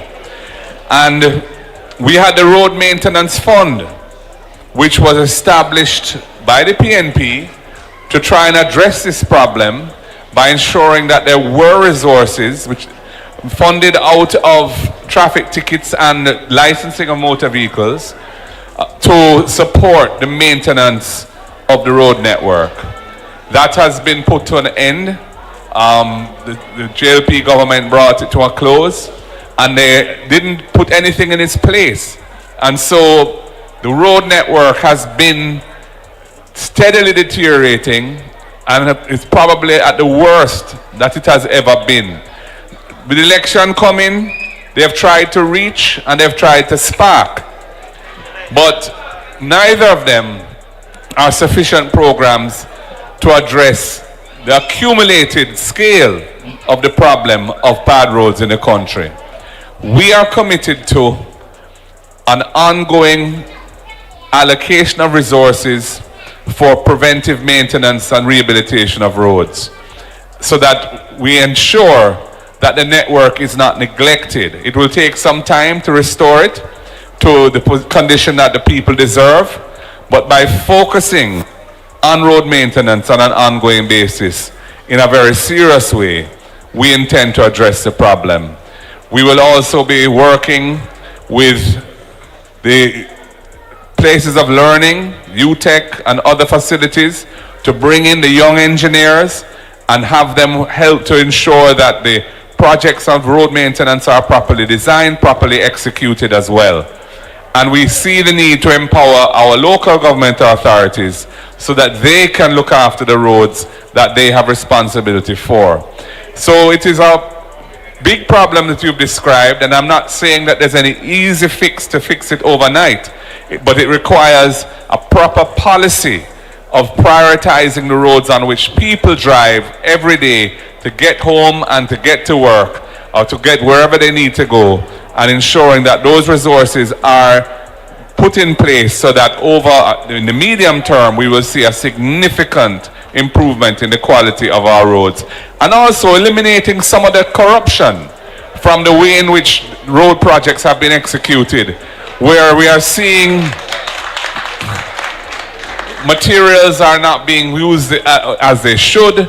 They're skimping around so that, and roads have to be redone shortly after they have been fixed and so on. There's a lot of scamming in that system. We need to cut it out. We need to take the medium to long-term view and fix things properly and ensure that quality assurance is part of the process of managing the maintenance of the network. That's it. Next question. Good night, comrades. I am Pingskew Green. I am from the parish of St. James. This government has put out the narrative that crime is going down, and at the same time, our people are more scared of our security forces more than ever in the history of this Jamaica. I would like to know, what will the PNP do in regards to changing this narrative of having our young people especially and the population of this country being afraid of our security forces?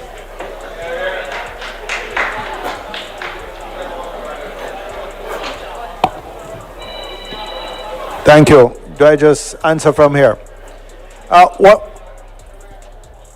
Our position is that the police, or let me put it this way, long-term success in policing requires the trust and confidence and support of the citizenry.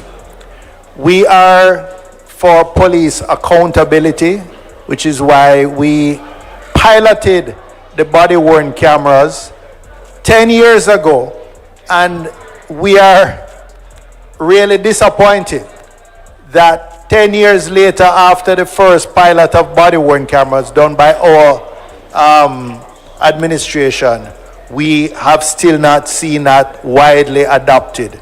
And body-worn cameras, yes, it improves police accountability, but it also protects professional police persons because they will have the evidence to show that they acted in accordance with the law.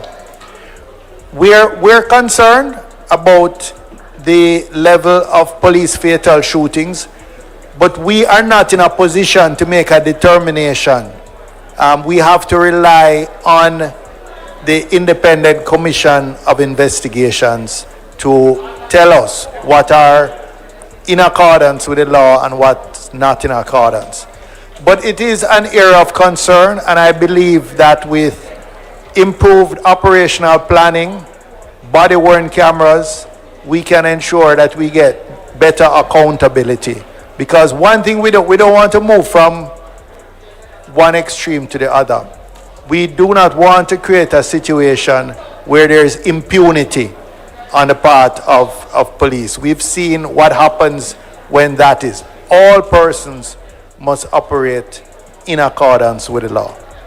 Thank you, Senator Bunchen. And the next person at the mic is Councillor Kenroy Gordon. And I want to just recognize the other councillors present here tonight, Councillor Martin Kelly, Councillor Swaby, and Councillor Michael Allen. Go ahead, Councillor Gordon. And Councillor Kerry Thomas. Good evening, comrades, party leader, and everybody. With respect to the labor force, some time ago, our government introduced a flexi week where you can arrange with your employer the hours in which you work. I don't think it is being utilized the way it should, because up to date, I think only the hotels actually work around the clock. Most businesses still work the regular 8 to 5, including government businesses. Can't we break the thing and do it how it's supposed to be? Can't we have government offices, government agencies working extended hours? As it is now, tax office, you have to take lunch hour to go tax office because you're at work from 8 o'clock and you only get an hour break and you take the hour to go tax office and then they bungle up and you can't get back to work. Can't the tax office work? NHT, NWC, can't they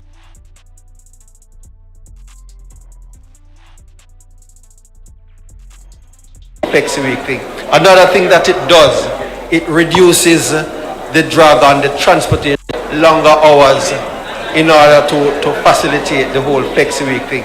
Another thing that it does, it reduces work longer hours in order to facilitate the whole flexi week thing. Another thing that it does, it reduces the drag on the transportation sector.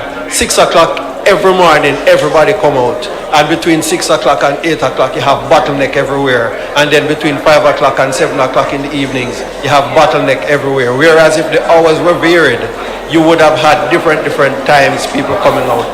Thank you. Well made. Thank you for the question. What I can say, in the first 100 days in office, the People's National Party will review the current work hours and of course the flexi work hours. We are aware that in some sectors it is used on the weekend to bypass the fact that they don't want to pay staff members for their time on the weekend.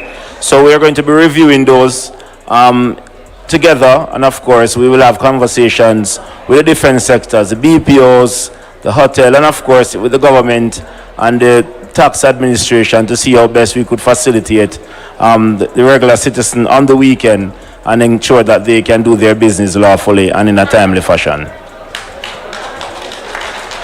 There is a Land Cruiser outside, 0952HW. Please move your vehicle. Go ahead with your question.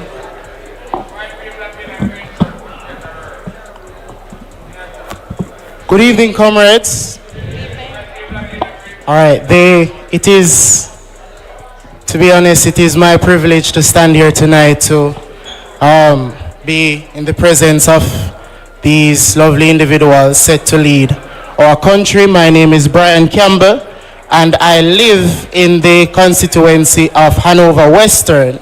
However, I was born in this constituency, and I also work and do business, so I have a vested interest in this constituency. I am also privileged to have grown in a house where both parents were of either persuasion. Obviously, one for the PNP, other for the JLP. So standing before you tonight is not a diehard, rather somebody who have subscribed to this party, the ideals of this party, starting from a particular time where I saw a then finance minister debate on certain matters, who is now the party leader, Mark Golding. And also I had the privilege when I was in college, Sir Bunting will not remember, obviously, to have had breakfast with him and, Michael Phillips and some other persons at the time. There was a forum. So what I'm speaking on today is not really a question, rather a recommendation, and I hope to set some context. And context, I'm just going to give the problem as I see it and how we feel it, and the recommendation, hopefully I can get some further guidance on that. The problem that we all feel, know, and see we are talking about the economy. We're talking about the reality that prices are high. High income jobs are scarce. Young people like myself, we are discouraged, and the hope of earning is quickly slipping away. And the current administration would like to sell us the idea that the economy is doing great. But I personally feel disrespected when this is being said to me, when what we all feel is a different reality. And in all humility, and in all humility, I would love to say this because I have been following the party's progress. We cannot face the government based on their integrity or lack thereof. Because I can tell you there are persons who will be willing to vote for someone who is corrupt, right, allegedly, but they believe they are still the best person for the job. I believe the best way to tackle this coming important election is in their golden goose, what they're selling to us, that the economy is doing well. It is not doing well. I am a teacher of mathematics, and I'm going to address one of the indicators of economic success, unemployment rate. Currently, it is said that the employment rate is at 97%, which should be something that is good. But I can tell you, brothers and sisters, this number should mean something. I'll give an analogy, I won't be long. I'm speaking to every parent here, I'm a teacher. If your child comes home with a report that says they got 97% in English, but they can't go to Sunday school and even read the Bible, don't you think something is wrong? Or if your son come home to you and say they got 97% in mathematics, but you fret for them when them take taxi because taxi man rob them blind, they don't know if make the change, don't you think something is wrong? That 97% should mean something. And if you are going to tell me, as a young person in this country, a patriot of this country, that we have 97% of the workforce contributing to taxes, and these are the roads we're driving on, these are the hospitals that we are accessing, these are the infrastructure, what is your 97% saying? So, this is my recommendation. The economy. The aim for Vision 2030, Jamaica should be the place where Jamaicans can live, raise families, and do business. Right?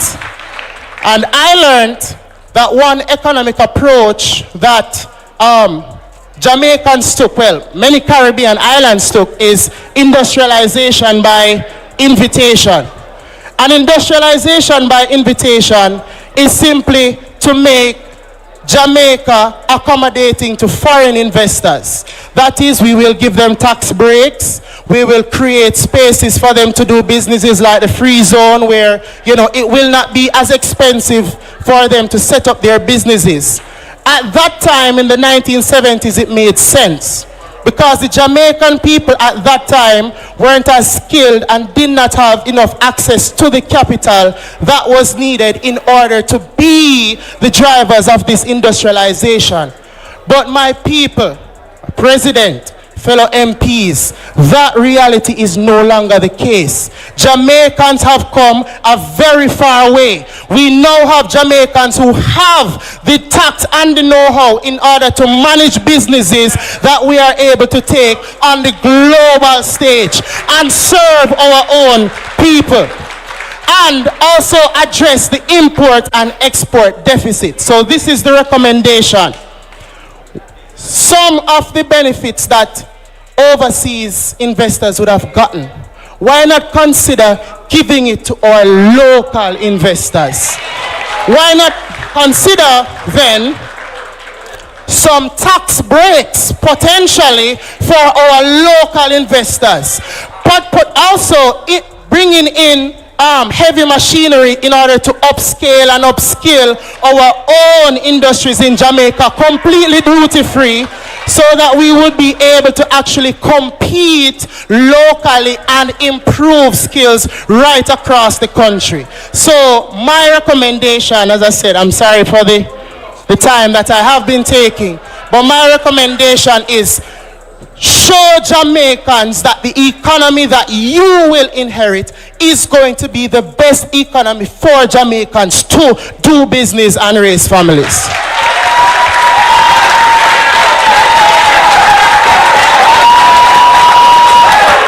Teach, teacher, teach. And can you imagine, the government don't want to give them no big increase in them wage, but give themselves up to 300%. Next question. Good night, everyone. Good night, everyone, and a special good night to the panelists / candidates. My question is really directed to Mr. Alan Bernard. I am from the community of Norwood, and is anybody in here from Norwood, by the way? All right, so if you know Norwood, you know that Norwood is plagued with the problem of water. We have very irregular water supply, right? And the community of Norwood falls within the constituency of Dr. Horace Chang. Chang has been at the helm from almost quarter century now, from 2002. He was once the Minister of Water and Housing in the Bruce Golden-led cabinet. But basically, to make a long story short, my question is, Mr. Bernard, what are your plans to address the problem of water within the community of Norwood and other communities within Northwest St. James? Thank you very much. Let me speak to the community of Norwood. And we have a spokesperson, Water, and I think I will pass it on so he can speak to the broader issue of the country. But the party leaders here and others are here that can assist. As it relates to Norwood, we have been having conversations about the water. And there are three things. Put the mic to your mouth. Yeah, okay, yeah, that mic wasn't working. Right, so there are three things that we have been having discussion on. But let me put something in context first and foremost. When I get calls from the community about water, they'll often ask for a truck of water. And then I'll have a conversation with them about how far a truck of water can go. Usually, a truck of water causes more problems than anything else in terms of how it is distributed. So we have a conversation about how do we provide advocacy around the water issues in particular areas of Norwood. And so, as you rightly said, we have a member of parliament now for almost quarter of a century. A member of parliament that was once, that had portfolio responsibility for water. And nothing has been done to address the issue. If it's an engineering issue, this is 2025. It's not difficult to find an engineering solution. If it's a resource issue, it's not difficult. If I was the member of parliament for Northwest, anybody who is Minister of Water in my administration would tired to see my face. Every single day, I would be at that minister's door. Almost 25 years, nothing. If it's a resource constraint, if it's an engineering constraint, we can fix it. I have spoken to persons from the Water Commission. Again, it's not easy to speak to persons from any ministries, agencies, or departments when you're not an elected representative. Notwithstanding, I've gotten word from them. They themselves have said to me that they can take some responsibility or shoulder some of the responsibility. And in the event that this culpability is theirs, they can provide temporary relief. However, it is those elected representatives they ask to engage them to bring this temporary relief. They are not doing so. They are not doing so. And so in our conversations with the community of Norwood, we are looking to bring greater advocacy around how do we force the hands of these current elected representatives to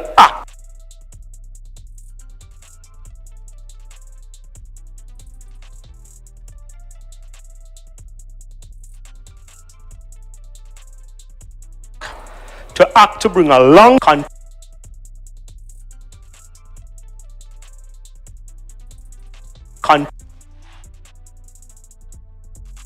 next People's National Party government. As our future Prime Minister said, we will be revisiting a program that will address the needs of many of these Operation Pride housing schemes that were incomplete. One of such is in the Nord community. Thank you. Next question. Good night, comrades. Good night. I don't like that. Good night, comrades. Good night. Let me pause a little bit to acknowledge our incoming Prime Minister and of course members of his incoming cabinet. All right, so I really came here tonight to ask two questions. But the councillor prior. All right, quiet in the room, quiet in the room. Adjust the mic towards your mouth. I came here tonight to ask two questions, but the councillor prior, I think, delve a little bit into one of them. Okay, so ask the other. Thank you. All right, so what I really want to know, the sports industry globally is a $1.4 trillion industry. Now, Jamaica would have produced some of the finest and some of the best athletes, and we still have a lot of potential athletes coming up. I want to know what is the next PNP or PNP's administration is going to do to tap into that $1.4 trillion industry. Mr. Hines? Thank you. And of course, you are speaking about an item that is very near and dear to my heart. Well, the next PNP government will certainly be looking at sports in a wholesome fashion, from the grassroots straight to the elite. We'll be looking at the sporting infrastructure or assets. So I would have been in Montego Bay to visit Jared Park, that needs resurfacing. I went to the Catherine Hall, that the track needs resurfacing, that they can't even have Western champs in the western side of the island. They have to go to GC Foster. That's a travesty, and that's a shame on the government as it is now. We have the Trelawney Multipurpose Stadium, which we envision to do a little bit more with in terms of a museum and all those things, since we are on the Western Belt and the tourism is there.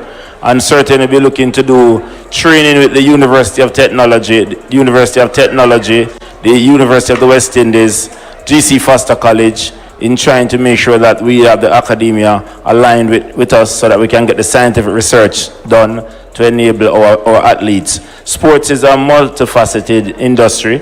So while we know about the athletes on the court and on the track and on the field, we know about the coaches, the physiotherapists, the analysts, the data analysts, and so the spill-offs are there. We also will engage ourselves in sector linkages. So the peace initiative that Comrade Bunting would have spoken about earlier, and Comrade Bernard, we will be certainly doing partnerships with the Ministry of National Security to ensure that we can tap into that, get our youths to be using their energies in a right and positive direction. We'll be speaking to Dr. Dawes about the health, community health and safety, of using sports to make sure that we can do away with lifestyle diseases and to get students and young people in the communities active. We'll be speaking with the Ministry of Industry and Commerce to engage ourselves with private investors so that this government would have caused the Jamaica Talawas to be no more. There's no Jamaica Talawas with cricket because the government did not invest in it.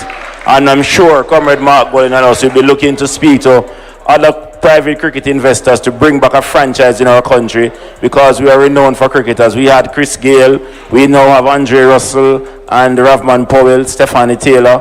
There's a lot more to speak of. So we'll be doing sector linkages and we'll be doing sports in a wholesome fashion, and hopefully one day sports can be a standalone ministry so that we can have a permanent secretary and a budget to move our thing forward. So it will be properly ventilated, and don't worry, sports will get its rightful place in our society. Thank you. You see how refreshing it is to have a future minister of sports who don't only turn up for the photo ops, but he knows his industry. Next question. Hello, good night. So my name is Colleen. I actually have a couple questions and recommendations. Hello, good night. Hear me now? Yes. Yes. My name is Colleen, and I actually have questions and recommendations for everybody on the panel. Give us the top one. The top one? Yes. All right. So my first question goes for the future Prime Minister, the incoming Prime Minister. So you had spoken about Cornwall Regional Hospital and it being an A-type hospital. So for me having certain medical issues, I wasn't necessarily able to access certain treatment outside of Cornwall Regional Hospital, meaning that I have to go to that hospital to get what I needed to get done, right? But in an essence, when I go there, or the experience that I have, it's like the doctor that's there, I go have to wait 3 hours, then I wait a 3 hour, then he has to go back on the ward, then I have to wait another set of time again for him to come back to me to actually assist me, because there's not enough persons there working to assist. I also see that Christopher Tufton, he's saying women are not having enough babies, but what infrastructure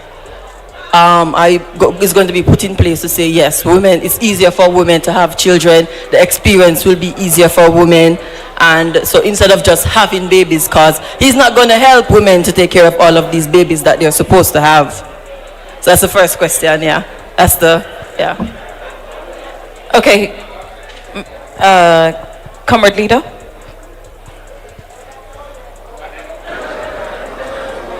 Well, we know that the Cornwall regional situation is a real debacle. An atrocity, I think, was the word used.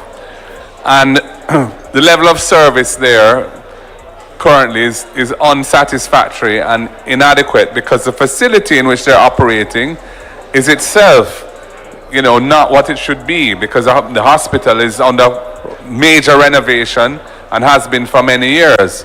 So until that is resolved, the people of this part of Jamaica are going to continue to suffer from having a public hospital that is operating very suboptimally.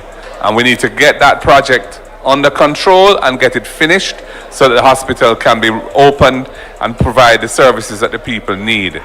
I agree with you that to be encouraging people to have more children when the health system in support of mothers, prenatal and antenatal and postnatal care and support is inadequate, there's really no basis for asking people to put themselves and their future infant at risk and in that kind of situation. And in fact, Mr. Bunting and I were having a discussion about that just before this, where he was saying that when we see the reduced number of students that are available to take up spaces in schools, and we ask, why is this happening? Women who have had very negative experiences in terms of childbearing and their interface with the health system are saying, well, why should I expose myself to those risks again? And that's logical. So until the services, the social investments and infrastructure investments are made in ways that deliver full bang for the buck, instead of ripping off parts of public resources to Fen and Company benefit and so on, but all of the resources that are available are spent on what they're intended to be spent on, and are spent wisely and with proper policy frameworks to support it, we're not going to see an improvement in the kind of care and attention that the average Jamaican, the everyday Jamaican who can't afford a bag of money to go private is going to have to put up with in the public health system. All right, thank you for your question. I'm going to invite you to come to the side. I'll have you pose your question after to the relevant person. Please step up to the mic with your question. Rastaman. Night. Madam Burchett.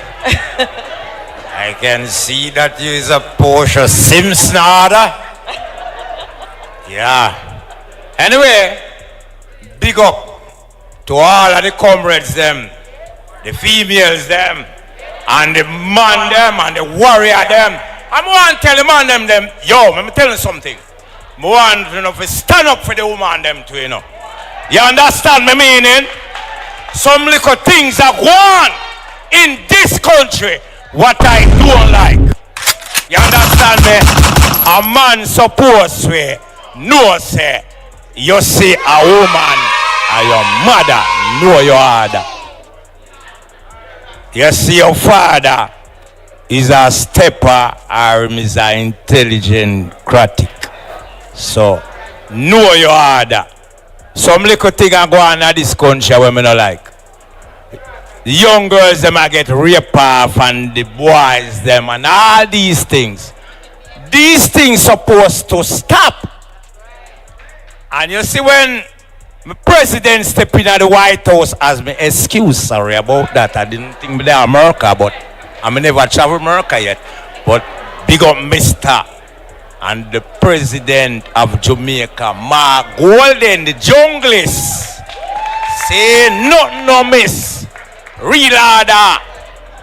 And big up Mr. Bunting over there, sir. Janice Allen. Wave Hines. Wave Hines. And everyone else. Don't tell me about Wave Hines, man. One of the best. And you see you now, Nikki. You see you now. Miss Birchell, I know your father. I know your father. In the industrial arts of furniture. See? And I'm saying, when you get to office, yes, President Janice, and over there is the security minister. Okay? I must say, big up my warriors them who on the outskirt and the rest of people there. Big up yourself, I'm saying now. I'm talking now. Tonight. Comrade. No, just relax. Yourself. I'm talking on the behalf of my party, the People's National Party. I'm not join this like yesterday. May I come from this from North Star. May I come from this from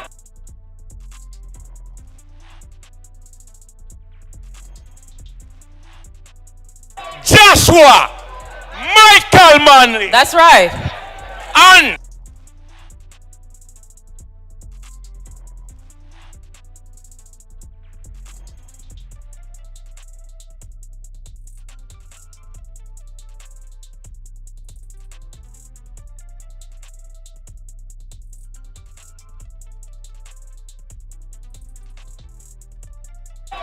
Joshua Michael Manley. That's right. And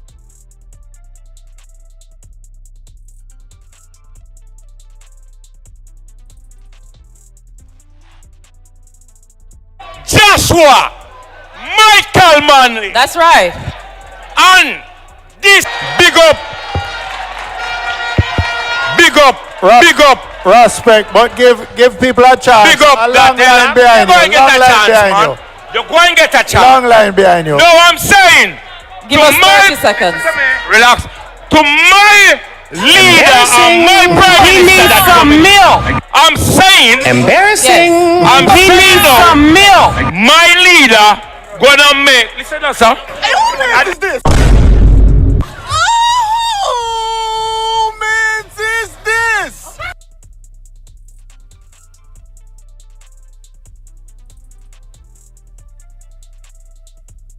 Embarrassing.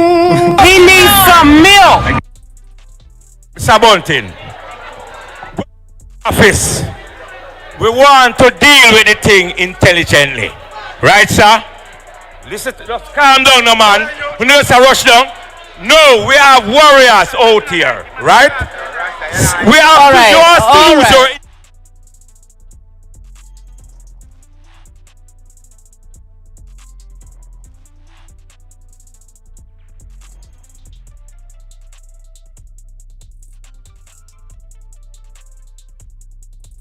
Person to the microphone with your question. Good evening, everyone. Come on, the word is love. The word is love. Let us recognize our sister at the mic with her question. Good evening, everyone.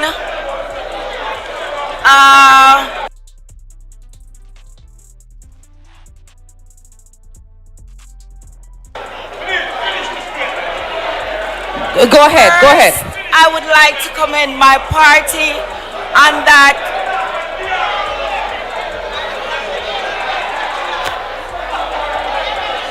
All right. If you came on the, I have an announcement. I have an announcement. Comrades, friends, if you came on the Salt Spring bus, it is ready to leave, so please make your way to your bus. We thank Rasta for his question. Go ahead, or Empress. All right. Yes, as I was saying, I would like to commend you, party leader, and all of the comrades. Settle down, settle down. For stepping out and representing all of us that were not able to be in Kingston.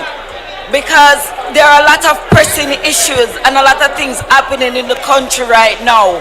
One moment, one moment. Could you please turn the microphone, the volume up, Mr. Engineer? Go ahead, sister. Heard me much better? Yes, I was, first I acknowledge the panel and I'm commending the party leader for standing up and being our voice. Bringing the people out on the street, and then people are saying we not joke about this. This is rescuing. I've been saying this. Janice can attest to this.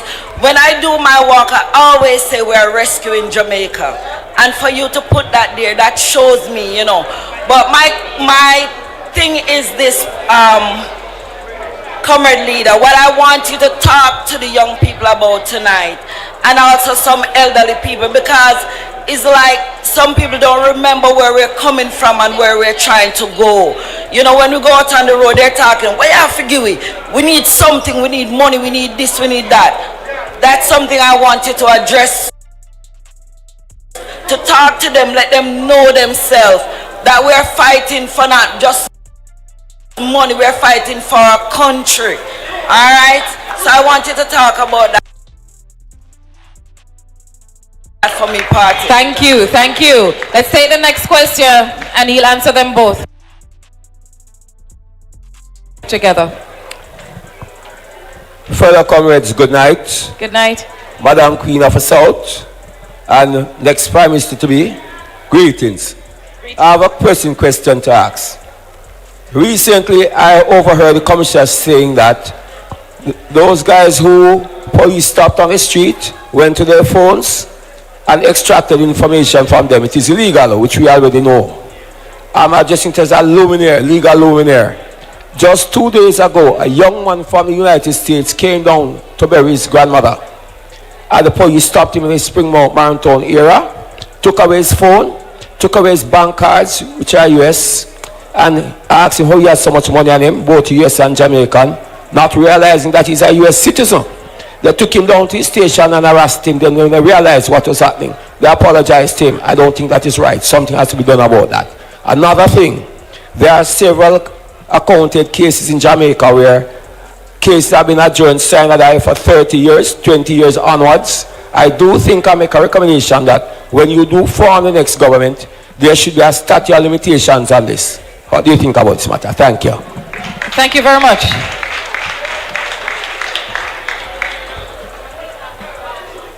On the last point, just quickly, when cases have been adjourned sine die but have not been formally dismissed, they remain as pending, potentially pending cases.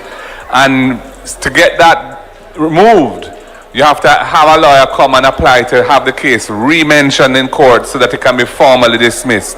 And I think that that is a waste of time, quite frankly. We ought to have a system where if a case has been adjourned for beyond a certain period of time, the case is at an end. It shouldn't have to have any further procedure in court to end the case. And that, I agree with you on that. And that can be done by legislation. All right, next question. Good night, comrades. Something ever happened to you where you didn't pay any attention until it happened to one of your own persons or family member? Well, downtown, you have the manholes with the covering where the children step on it and adults. Now, my cousin was walking along and stepped in one of them. We made a report with the doctor's certificate and everything, submitted it to the parish council. They said it was not their road. So I went to the NWA, the insurance refused it, said it was not their road. I went to the NWA, they sent somebody to investigate and said, no, it's a parish council road. Now we sent it back to the parish council and they said, no, if they were doing work, then it would be their responsibility. But what happened was the manhole, it opened up, and then when she stepped in there, by the next day somebody closed it back. So now they're refusing, and I get to find out that there are a lot of cases. But because we are poor, we don't have the resources to follow up these things. A lot of us are being taken advantage of, where we cannot get any justice for that. Because my cousin is actually diabetic also. So her foot, it's taking some time to heal, and it's preventing her from going to work. Right? So these issues are not being addressed. So I don't know who can speak on that. What I would say is this. I heard the Justice Minister speak yesterday in the sectoral debate in the House of Representatives, and after 10 years I was very disappointed that he hadn't announced that the legal aid system will be extended to certain types of civil matters and not just criminal matters, because there ought to be a civil matter aspect to legal aid, especially in personal injury matters like the ones you referred to, but also in other cases, for example, in relation to dead left matters and so on, where people who can't afford an attorney can get legal advice and legal representation subsidized by the legal aid system. And that is something that we are committed to doing, so that we can expand legal aid to ensure that people's basic rights are protected and they have access to legal services for that. So in a situation like this one, where you're getting the runaround and there's been an injury, you sue both. You know, you sue both, and the court can decide who's responsible. It's not for you to be trying to find that out. You sue both of them in the same proceedings, but you need a legal support to do that because you can't afford an attorney. And you know, so that is why it's important that the legal aid system be expanded to cover civil and constitutional rights and not just criminal matters. And our sister is saying she wants a response to her question about what she should say to those who are asking for vote buying. Well, the messaging that we deliver to the people must resonate with them as being relevant to the Jamaica that they see and the problems that they face, so that they see that it is in their interest to give us their vote, because we are going to build a Jamaica that is responsive to their needs and gives them hope for a better future. And if we don't do that, then it's just a hustle. And none of us are in this for the hustle. We are in this for nation building. And it's for our policies and programs and our communication of those things to persuade people that it is worth putting short-term little things like a $5,000, whatever it may be, aside and supporting something that might bring civil action for being covered by legal aid. So if you get an injury, your rights are protected. You know, that will give us beach access. That will ensure that the schools are delivering quality education and that healthcare and hospitals are properly managed and maintained so that the people have good healthcare. People need to understand and appreciate the importance of these big issues and the need to have government that is responding to those things so that they can elevate themselves from the little mentality about, well, let us eat a food today and that's sufficient, because it really is not sufficient. Thank you. Please go ahead with the question. All right, good evening, everyone. Good evening. My name is Amaya, and I'm a final year social work student. My question is relating to substance use among young adults, especially teenagers. I know that there's a law. There's a law about young people not being to smoke and not being solely substances, but we are in Jamaica, and these laws are not being enforced. As a final year, I've been exposed to working with the National Council on Drug Abuse, and when we ask these young people, where are you getting drugs? Why are you using drugs? They're like, I can get it at the shop. So my question to you, Mr. Upcoming Prime Minister, is what will your party do to ensure that our young people are not getting access to these substances so it's not that prevalent so they can get access to it. Because these substances are affecting their growth, which is in turn affecting our nation. Well, first of all, I think it's very important that public education be tailored, and the messaging around substance abuse and the risks of it be tailored to teenagers, adolescents, and those who are most at risk. And so that they can understand the importance of protecting their mind and the functioning of their brains so that they can have a better life in the future, and avoiding behaviors and substances that are going to negatively impact on that. Because I think people in Jamaica, and the youngsters now, there isn't sufficient messaging around these issues and these risks, and they just have a very cavalier attitude towards it, and they're eating the gummy bears and they're eating the other, the other things that are a lot of these psychedelic substances, the Molly and all of that, which is not part of our culture but is coming into the country. We need to have the National Council on Drug Abuse needs to have the necessary support financially so that they can develop the messaging around responsible behaviors amongst our young people. I think that's the most important thing that we can do to reduce the inclination of our young people to go down these pathways which are ultimately destructive of their prospects and their lives. We'll take our final question. I'm sorry. We're going to have to follow up with you after. Quickly.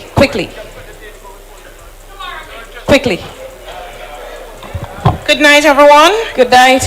My name is Denisha Forbes, and I'm an entrepreneur. I just have a simple question, and I want to answer. Mr. Golden, my pleasure, sir.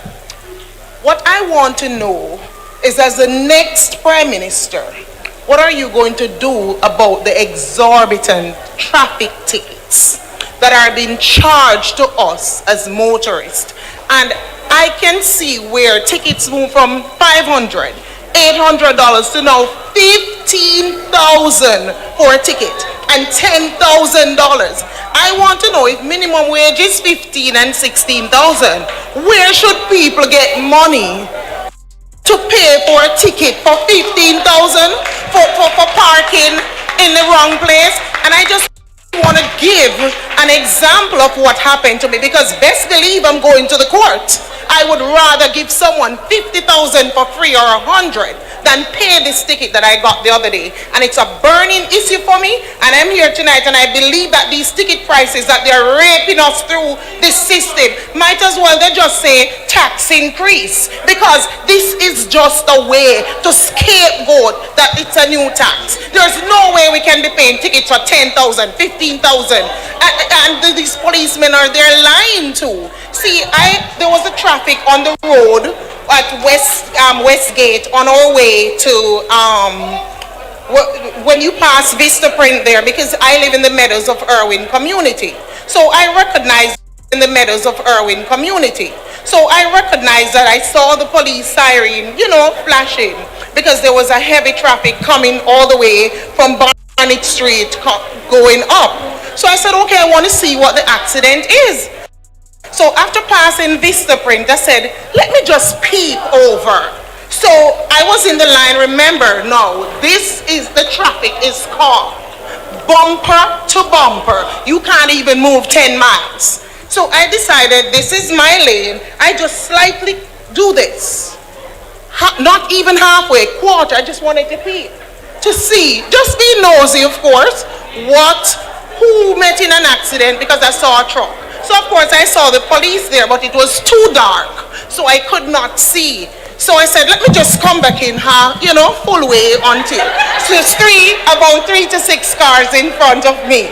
By the time I got there, the policeman pulled me over. Ma'am, I'm going to charge you for undertaking. I said, excuse me, sir? I am a decent, law-abiding citizen. You believe that I am mad to be driving on the opposite side, overtaking a whole line of traffic I cannot see in the dark?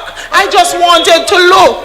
Where you got? He said I came halfway out. I was about to undertake, but because I saw him, I didn't bother to. So he wrote me up for $15,000 because I was about to undertake. and I'm not undertaking. Why should I pay 15,000? I am sure I'm not the only person with these issues who want the ticket prices reduced. I think she needs a lawyer.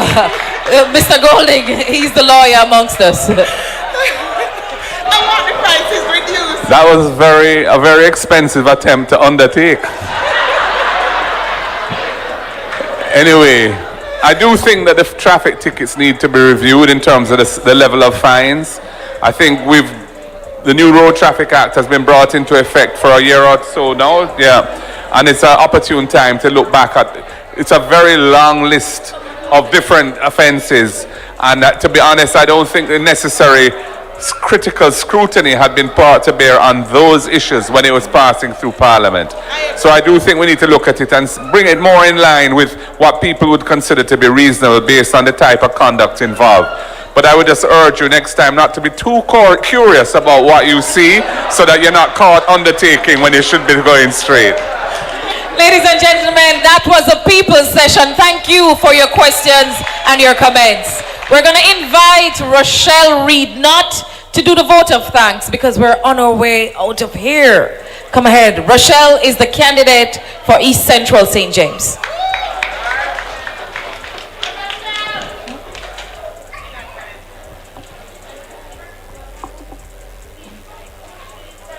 I am so glad that you have now settled down. A pleasant good evening to everyone, to Mr. Mark Golin and the panelists, Nikisha Burchell, our chairperson, ladies and gentlemen of St. James, a pleasant good evening. As we come to the close of this memorable and impactful gathering, it is my distinct honor and privilege to deliver the vote of thanks on behalf of the People's National Party and all those present here today.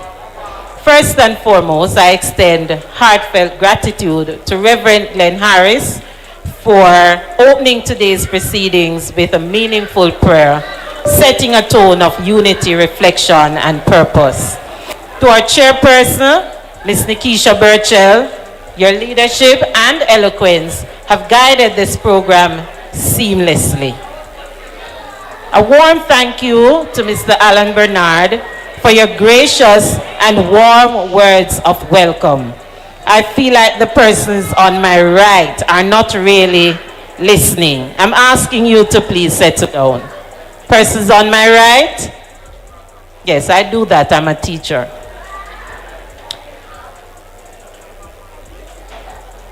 We are also deeply appreciative of Dr. Andre Horton, whose greetings reflected innovation and entrepreneurship, key pillars of Jamaica's continued growth. To our esteemed presenters, Mr. Mark Golding, MP, President of the People's National Party, thank you for your inspiring leadership and vision.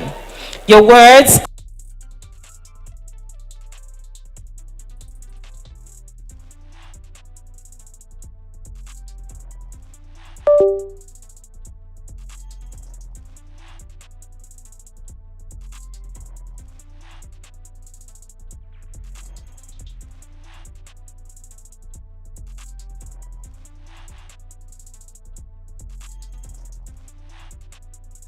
continue to go. The Jamaica